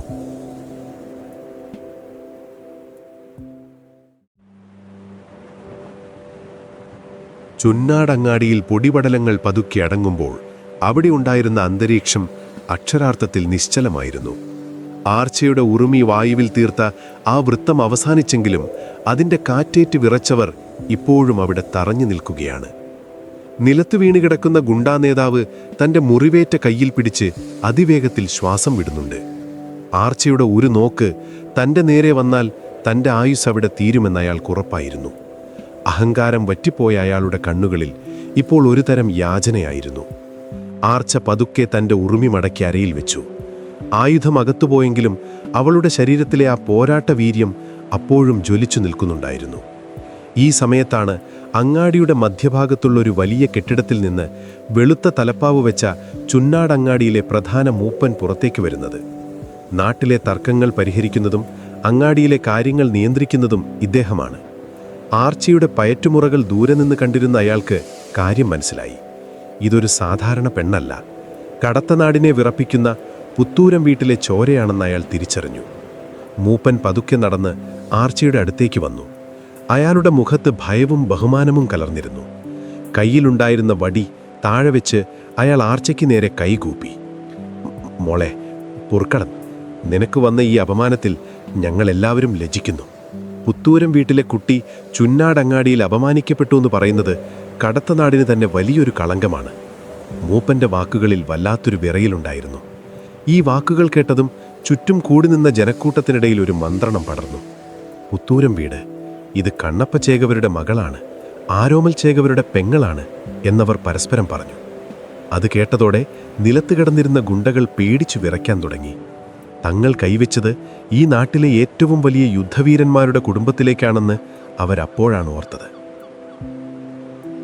അതുവരെ മരത്തിനു പിന്നിൽ ഒളിച്ചു നിന്നിരുന്ന കുഞ്ഞിരാമൻ ഇപ്പോൾ പതുക്കെ പുറത്തേക്ക് തല നീട്ടി നോക്കി.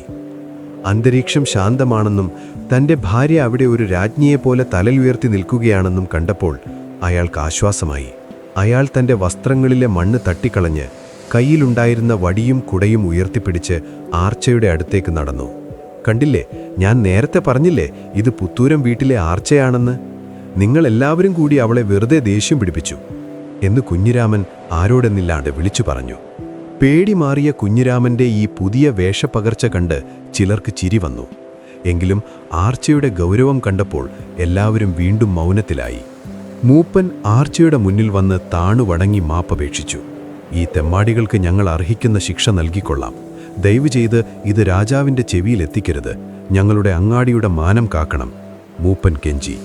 ഒരങ്ങാടി മുഴുവൻ ഭരിക്കുന്ന വ്യക്തി ഒരു പെണ്ണിന് മുന്നിൽ ഇങ്ങനെ മുട്ടുമടക്കുന്നത് ചുന്നാടിൻ്റെ ചരിത്രത്തിൽ ആദ്യത്തെ സംഭവമായിരുന്നു.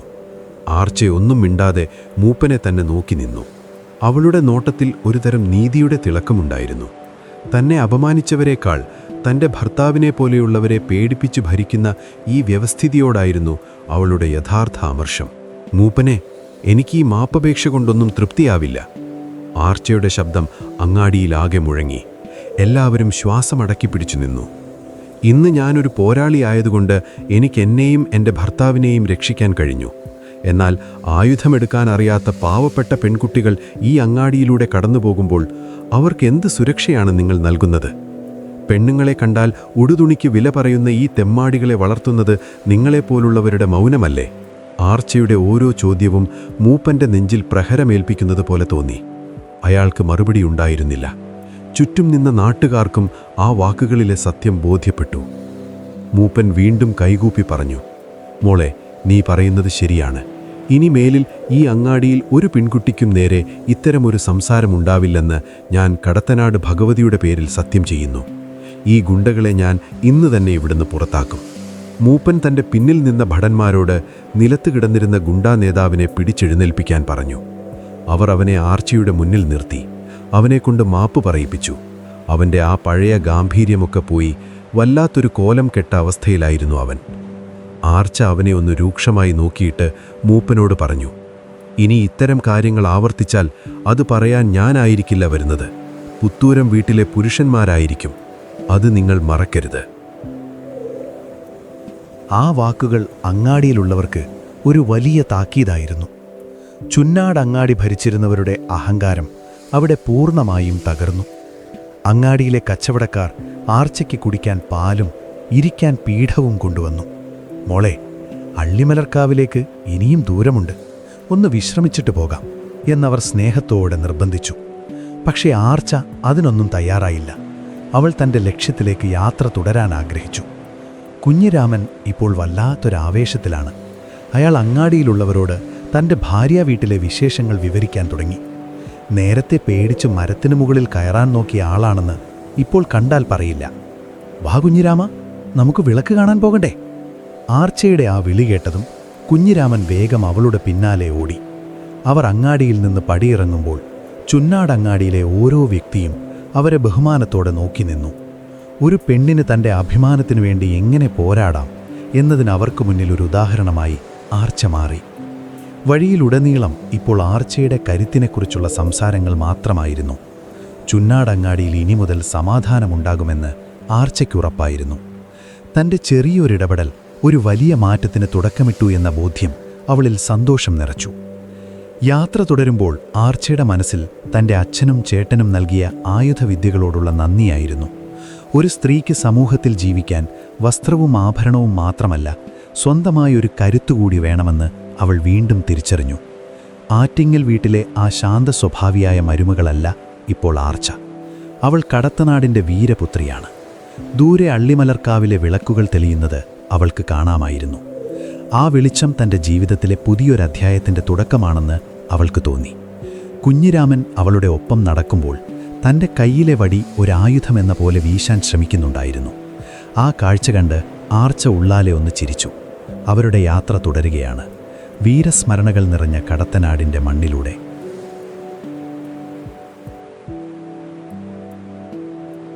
അള്ളിമലർക്കാവിലെ വിളക്ക് കഴിഞ്ഞ് ആർച്ചയും കുഞ്ഞിരാമനും തിരിച്ച് ആറ്റിങ്ങൽ വീട്ടിലെത്തുമ്പോഴേക്കും കഥകൾ അവരെക്കാൾ വേഗത്തിൽ നാടെങ്ങും സഞ്ചരിച്ചു കഴിഞ്ഞിരുന്നു. ചുണ്ണാട് അങ്ങാടിയിൽ നടന്ന ആ മിന്നൽ പോരാട്ടം വടക്കൻ മലബാറിലെ ഓരോ തറവാടുകളിലും സംസാര വിഷയമായി.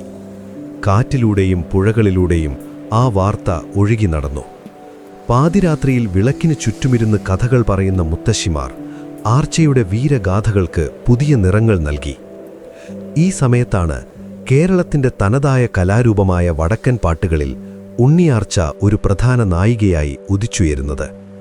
പണ്ടുകാലത്ത് ഇന്നത്തെ പോലെ വാർത്താമാധ്യമങ്ങളൊന്നുമില്ലാത്തതിനാൽ ഇത്തരം വീരചരിത്രങ്ങൾ പാട്ടുകളിലൂടെയാണ് തലമുറകളിലേക്ക് പകർന്നു നൽകിയിരുന്നത്.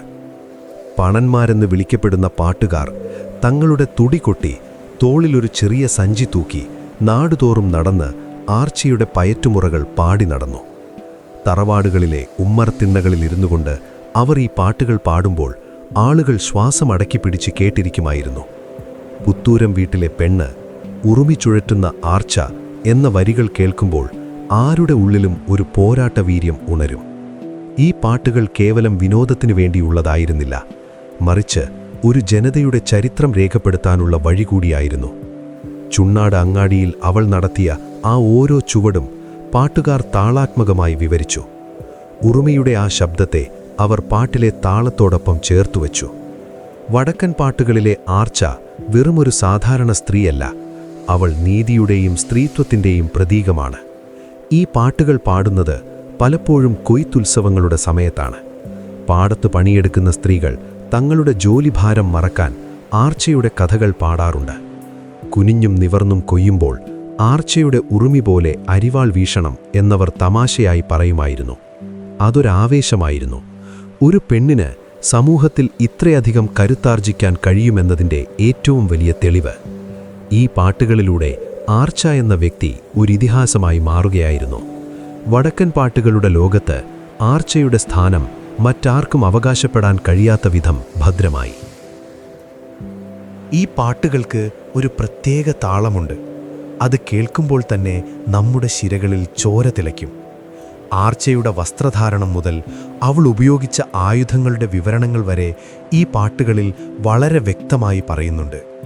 ഒരു ചരിത്രരേഖ പോലെയാണ് വടക്കൻ പാട്ടുകൾ ഈ സംഭവത്തെ കോറിയിട്ടിരിക്കുന്നത്.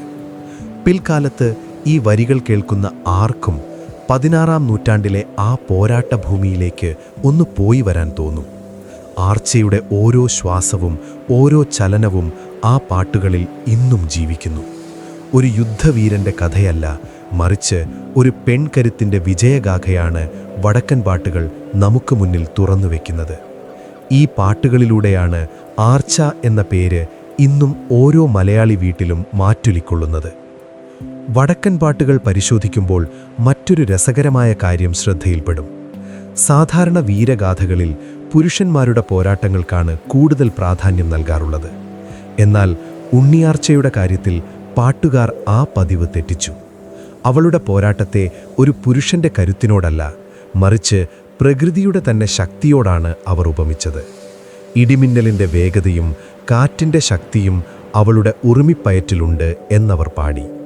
പെണ്ണാണെന്ന് കരുതി പിന്മാറാത്തവൾ, ആറ്റിലെ ഓളങ്ങൾ പോലെ ചടുലതയുള്ളവൾ എന്നൊക്കെയായിരുന്നു വർണ്ണനകൾ.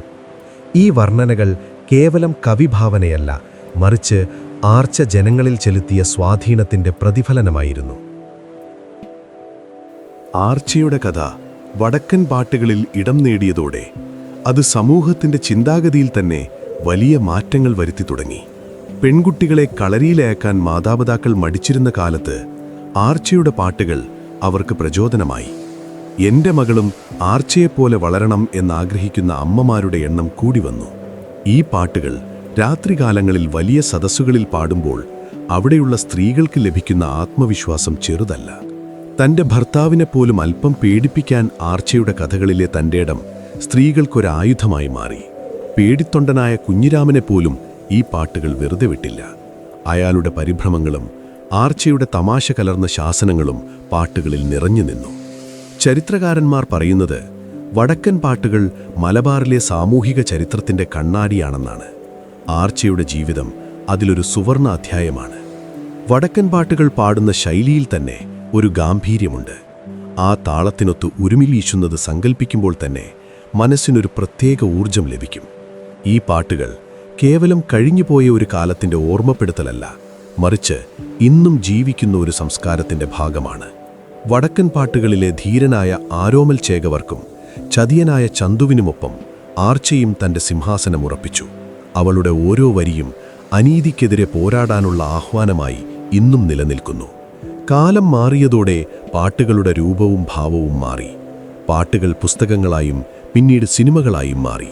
പക്ഷേ ആ പഴയ വടക്കൻ പാട്ടുകളുടെ വരികളിൽ ഒളിഞ്ഞിരിക്കുന്ന ആ ആവേശം ഒന്ന് വേറെ തന്നെയാണ്. മഴക്കാലത്ത് പാടത്തിന്റെ വരമ്പത്തിരുന്ന് ജോലി ചെയ്യുന്ന തൊഴിലാളികൾ ഇന്നും ഈ വരികൾ മൂളാറുണ്ട്. അവരുടെ വിയർപ്പിനും അധ്വാനത്തിനും കൂട്ടായി ആർച്ചയുടെ പോരാട്ടവീര്യം ഒപ്പമുണ്ട്.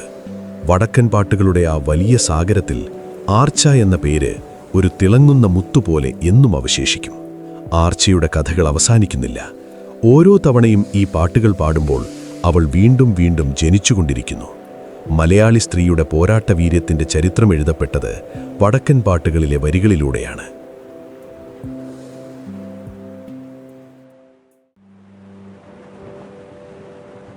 കാലം ഒരുപാട് മാറി. 16-ാം നൂറ്റാണ്ടിലെ ആ പഴയ അങ്ങാടികളും കളിമണ്ണുപാകിയ കളരിത്തട്ടുകളും ഇന്ന് ചരിത്രത്തിന്റെ ഭാഗമായി കഴിഞ്ഞു.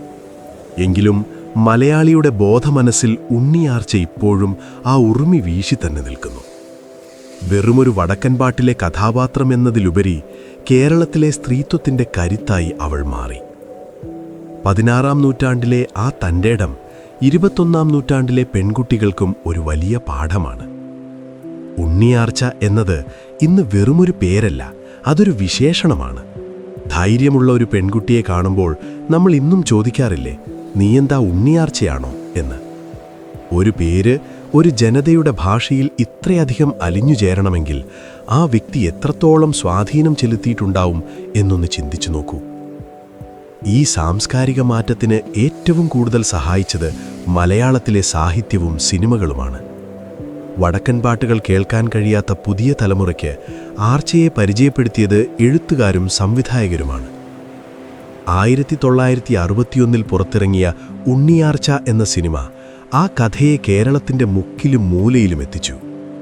രാഗിണി ഉണ്ണിയാർച്ചയായി വെള്ളിത്തിരയിൽ നിറഞ്ഞാടിയപ്പോൾ ജനങ്ങൾ അതുവരെ പാട്ടുകളിലൂടെ മാത്രം കേട്ടിരുന്ന ആ വീരരൂപം നേരിൽ കണ്ടു. ആ സിനിമയിലെ പാട്ടുകൾ ഇന്നും മലയാളികളുടെ ഹൃദയത്തിലുണ്ട്. അത് വെറുമൊരു സിനിമയല്ലായിരുന്നു, മറിച്ച് ഒരു ജനത തങ്ങളുടെ ഇതിഹാസ നായികയെ വീണ്ടും കണ്ടെത്തുകയായിരുന്നു. അതിനുശേഷം നിരവധി നാടകങ്ങളും സീരിയലുകളും ആർച്ചയുടെ കഥയെ ആസ്പദമാക്കി ഉണ്ടായിട്ടുണ്ട്.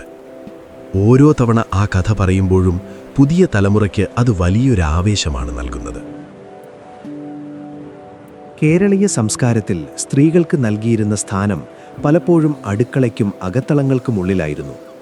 എന്നാൽ ആർച്ച ആ അതിർവരമ്പുകൾ ഭേദിച്ചു.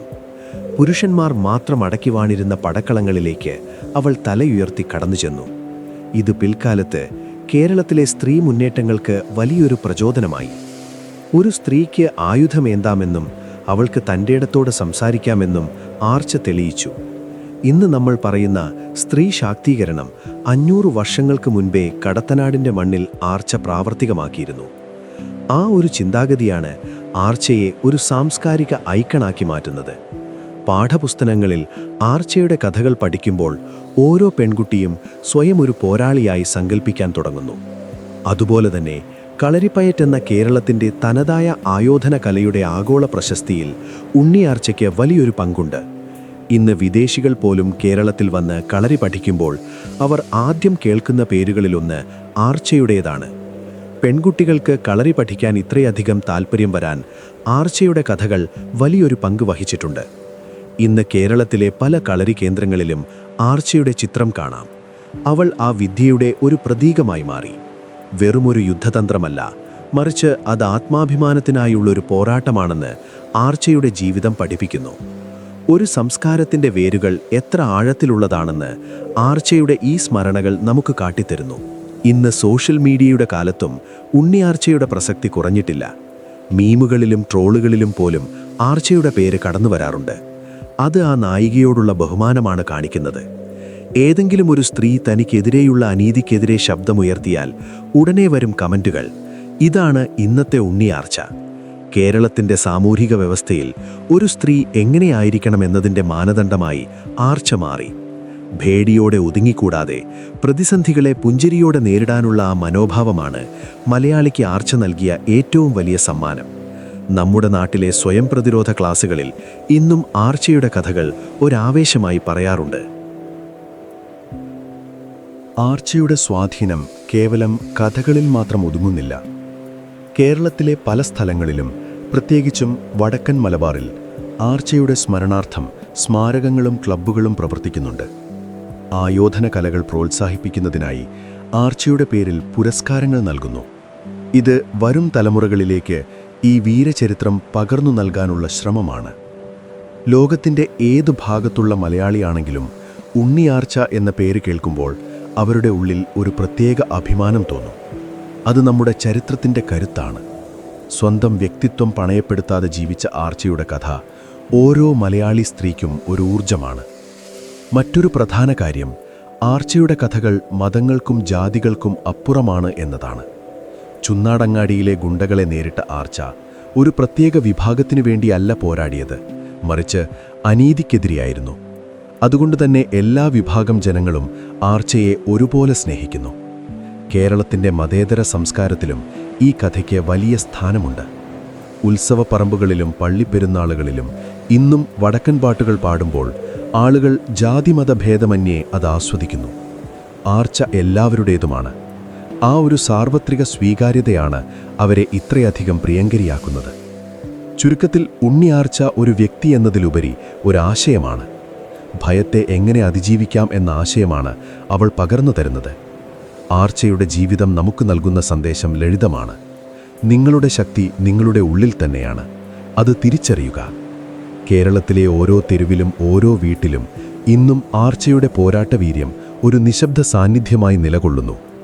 ആയുധങ്ങൾ മാറിയിരിക്കാം, സാഹചര്യങ്ങൾ മാറിയിരിക്കാം, പക്ഷേ പോരാടാനുള്ള ആ മനസ്സ് മാറാൻ പാടില്ലെന്ന് ആർച്ച നമ്മെ ഓർമ്മിപ്പിക്കുന്നു.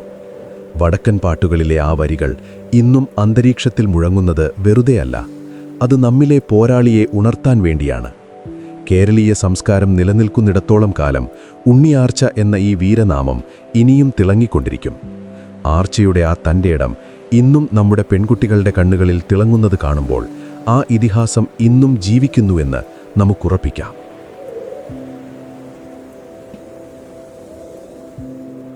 കടത്തനാടിൻ്റെ ആകാശത്ത് സൂര്യൻ പതുക്കെ ചുവപ്പ് പടർത്തി താഴേക്കിറങ്ങുകയാണ്. പടിഞ്ഞാറൻ ചക്രവാളത്തിൽ ആ ചുവപ്പ് പടരുമ്പോൾ പുത്തോരം വീട്ടിലെ ഉമ്മറത്തിണ്ണയിൽ ഉണ്ണിയാർച്ച ശാന്തമായിരിക്കുന്നു. അവളുടെ മുടിയിഴകളിൽ ഇപ്പോൾ നരയുടെ വെള്ളിരേഖകൾ മിന്നിത്തുടങ്ങിയിട്ടുണ്ട്. കയ്യിലെ തൊലിയിൽ ചെറിയ ചുളിവുകൾ വീണിട്ടുണ്ടാകാം. പക്ഷേ ആ കണ്ണുകളിലെ തിളക്കം ഇപ്പോഴും 16-ാം നൂറ്റാണ്ടിലെ ആ പഴയ പോരാളിയുടേത് തന്നെ. ദൂരെ കളരിയിൽ നിന്നുയരുന്ന ചുവടുകളുടെ താളം കേൾക്കുമ്പോൾ അവൾ പതുക്കെ ഒന്ന് പുഞ്ചിരിക്കുന്നു. തൻ്റെ ജീവിതം ഒരു വലിയ വൃത്തം പൂർത്തിയാക്കി നിൽക്കുകയാണെന്ന് അവൾക്ക് തോന്നുന്നു. അരയിൽ എപ്പോഴും കൊണ്ടു നടന്നിരുന്ന ആ ഒരുമി ഇപ്പോൾ അവളുടെ അരികിലെ തടിപ്പെട്ടിക്കുള്ളിൽ വിശ്രമിക്കുകയാണ്. പക്ഷേ അതിൻ്റെ ഓരോ ചലനവും അവളുടെ മനസ്സിൽ ഇപ്പോഴും ജീവിക്കുന്നു. ആർച്ചയുടെ മുന്നിലൂടെ കടന്നുപോകുന്ന ഓരോ കാറ്റിലും അവൾ തൻ്റെ ഓർമ്മകളെ താലോലിക്കുന്നു. തൻ്റെ അച്ഛൻ കണ്ണപ്പച്ചേകവർ പകർന്നു തന്ന ആ ദൃഢനിശ്ചയവും ജ്യേഷ്ഠൻ ആരോമൽ ചേകവർ കാട്ടിത്തന്ന വീര്യവും അവൾ വരും തലമുറയ്ക്കായി കൈമാറിക്കഴിഞ്ഞു. അവളുടെ ചുറ്റുമുള്ള കുട്ടികൾ വടക്കൻ പാട്ടുകൾ പാടുന്നത് കേൾക്കുമ്പോൾ താനൊരു ഇതിഹാസമായി മാറിക്കഴിഞ്ഞു എന്ന ബോധ്യം അവളിൽ ഒരു വലിയ സമാധാനം നിറയ്ക്കുന്നു. ഒരു പോരാളിക്ക് പടക്കളത്തിൽ ലഭിക്കുന്ന വിജയത്തേക്കാൾ വലുതാണ് ജീവിതത്തിൻ്റെ സായന്തനത്തിൽ ലഭിക്കുന്ന ഈ ശാന്തത. തൻ്റെ പോരാട്ടങ്ങൾ വെറുതെയായില്ലെന്ന് അവൾക്കറിയാം. അവൾ വിതച്ച ആത്മവിശ്വാസത്തിൻ്റെ വിത്തുകൾ ഇന്ന് കടത്തനാടിൻ്റെ ഓരോ വീട്ടിലും മുളച്ചു പൊന്തിയിട്ടുണ്ട്. ആർച്ചയുടെ ജീവിതം നമുക്ക് പറഞ്ഞു തരുന്നത് വെറും യുദ്ധമുറകളല്ല, മറിച്ച് എങ്ങനെ അന്തസ്സോടെ ജീവിക്കാം എന്ന പാഠമാണ്. അവൾ തൻ്റെ ജീവിതത്തിലൂടെ ഒരു പുതിയ പാത വെട്ടിത്തെളിച്ചു. സ്ത്രീകൾക്ക് സഞ്ചരിക്കാൻ പേടിയുള്ള വഴികളിലൂടെ അവൾ ഒറ്റയ്ക്ക് നടന്നു. അവിടുത്തെ കല്ലും മുള്ളും നീക്കം ചെയ്തു. ഇന്ന് ആ വഴികളിലൂടെ തലയുയർത്തി നടന്നു പോകുന്ന പെൺകുട്ടികളെ കാണുമ്പോൾ ആർച്ചയുടെ ഹൃദയം നിറയുന്നു. ഓരോ യാത്രയ്ക്കും ഒരു അവസാനമുണ്ടെന്നും ഓരോ പോരാട്ടത്തിനും ഒരു വിശ്രമമുണ്ടെന്നും അവൾ തിരിച്ചറിയുന്നു. ആർച്ച ഇപ്പോൾ ഒരു വ്യക്തിയല്ല, മറിച്ചൊരു ജനതയുടെ മുഴുവൻ പ്രാർത്ഥനയും കരുതലുമാണ്. അവൾ കണ്ണടച്ചിരിക്കുമ്പോൾ തൻ്റെ ഉള്ളിലെ കളരിയെ എപ്പോഴും ആയുധങ്ങൾ മിന്നുന്നത് അവൾ കാണുന്നുണ്ട്. പക്ഷേ ഇപ്പോൾ അതിൽ രോഷമില്ല, മറിച്ച് ഒരു വലിയ സംതൃപ്തി മാത്രം.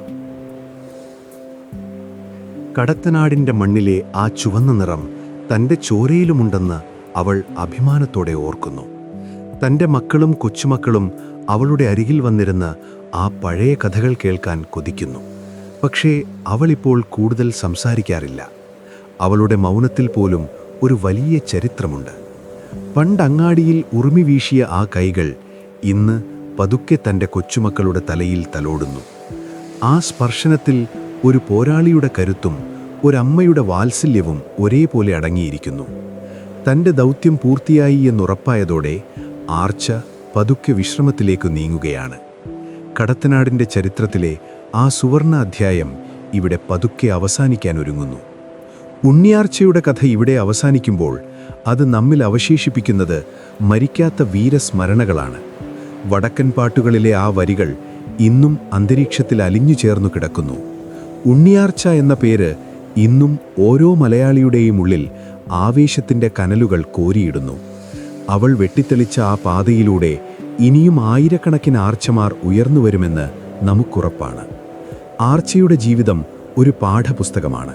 ധൈര്യത്തിൻ്റെയും നീതിയുടെയും ആത്മവിശ്വാസത്തിൻ്റെയും പാഠപുസ്തകം. കടത്തനാടിൻ്റെ മണ്ണിൽ ഇന്നും പെയ്യുന്ന മഴയ്ക്ക് ആർച്ചയുടെ വിയർപ്പിൻ്റെ ഗന്ധമുണ്ടെന്ന് അവിടുത്തെ പഴമക്കാർ പറയാറുണ്ട്.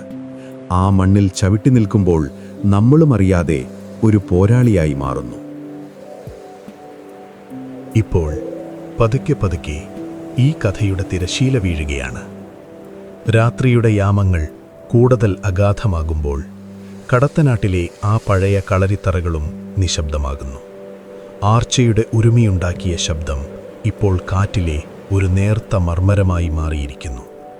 എല്ലാം ശാന്തമാണ്. നിങ്ങളുടെ ചുറ്റുമുള്ള ലോകവും ഇപ്പോൾ പതുക്കെ നിശബ്ദതയിലേക്ക് മാറുകയാണ്. ആർച്ചയുടെ കഥ നൽകിയ ആ ആത്മവിശ്വാസം നിങ്ങളുടെ ഉള്ളിൽ ഒരു കവചമായി നിൽക്കട്ടെ. ഒരു പോരാളിയുടെ കരുത്തോടെ, എന്നാൽ ഒരു കുഞ്ഞിൻ്റെ നിഷ്കളങ്കതയോടെ നമുക്കീ രാത്രിയെ വരവേൽക്കാം.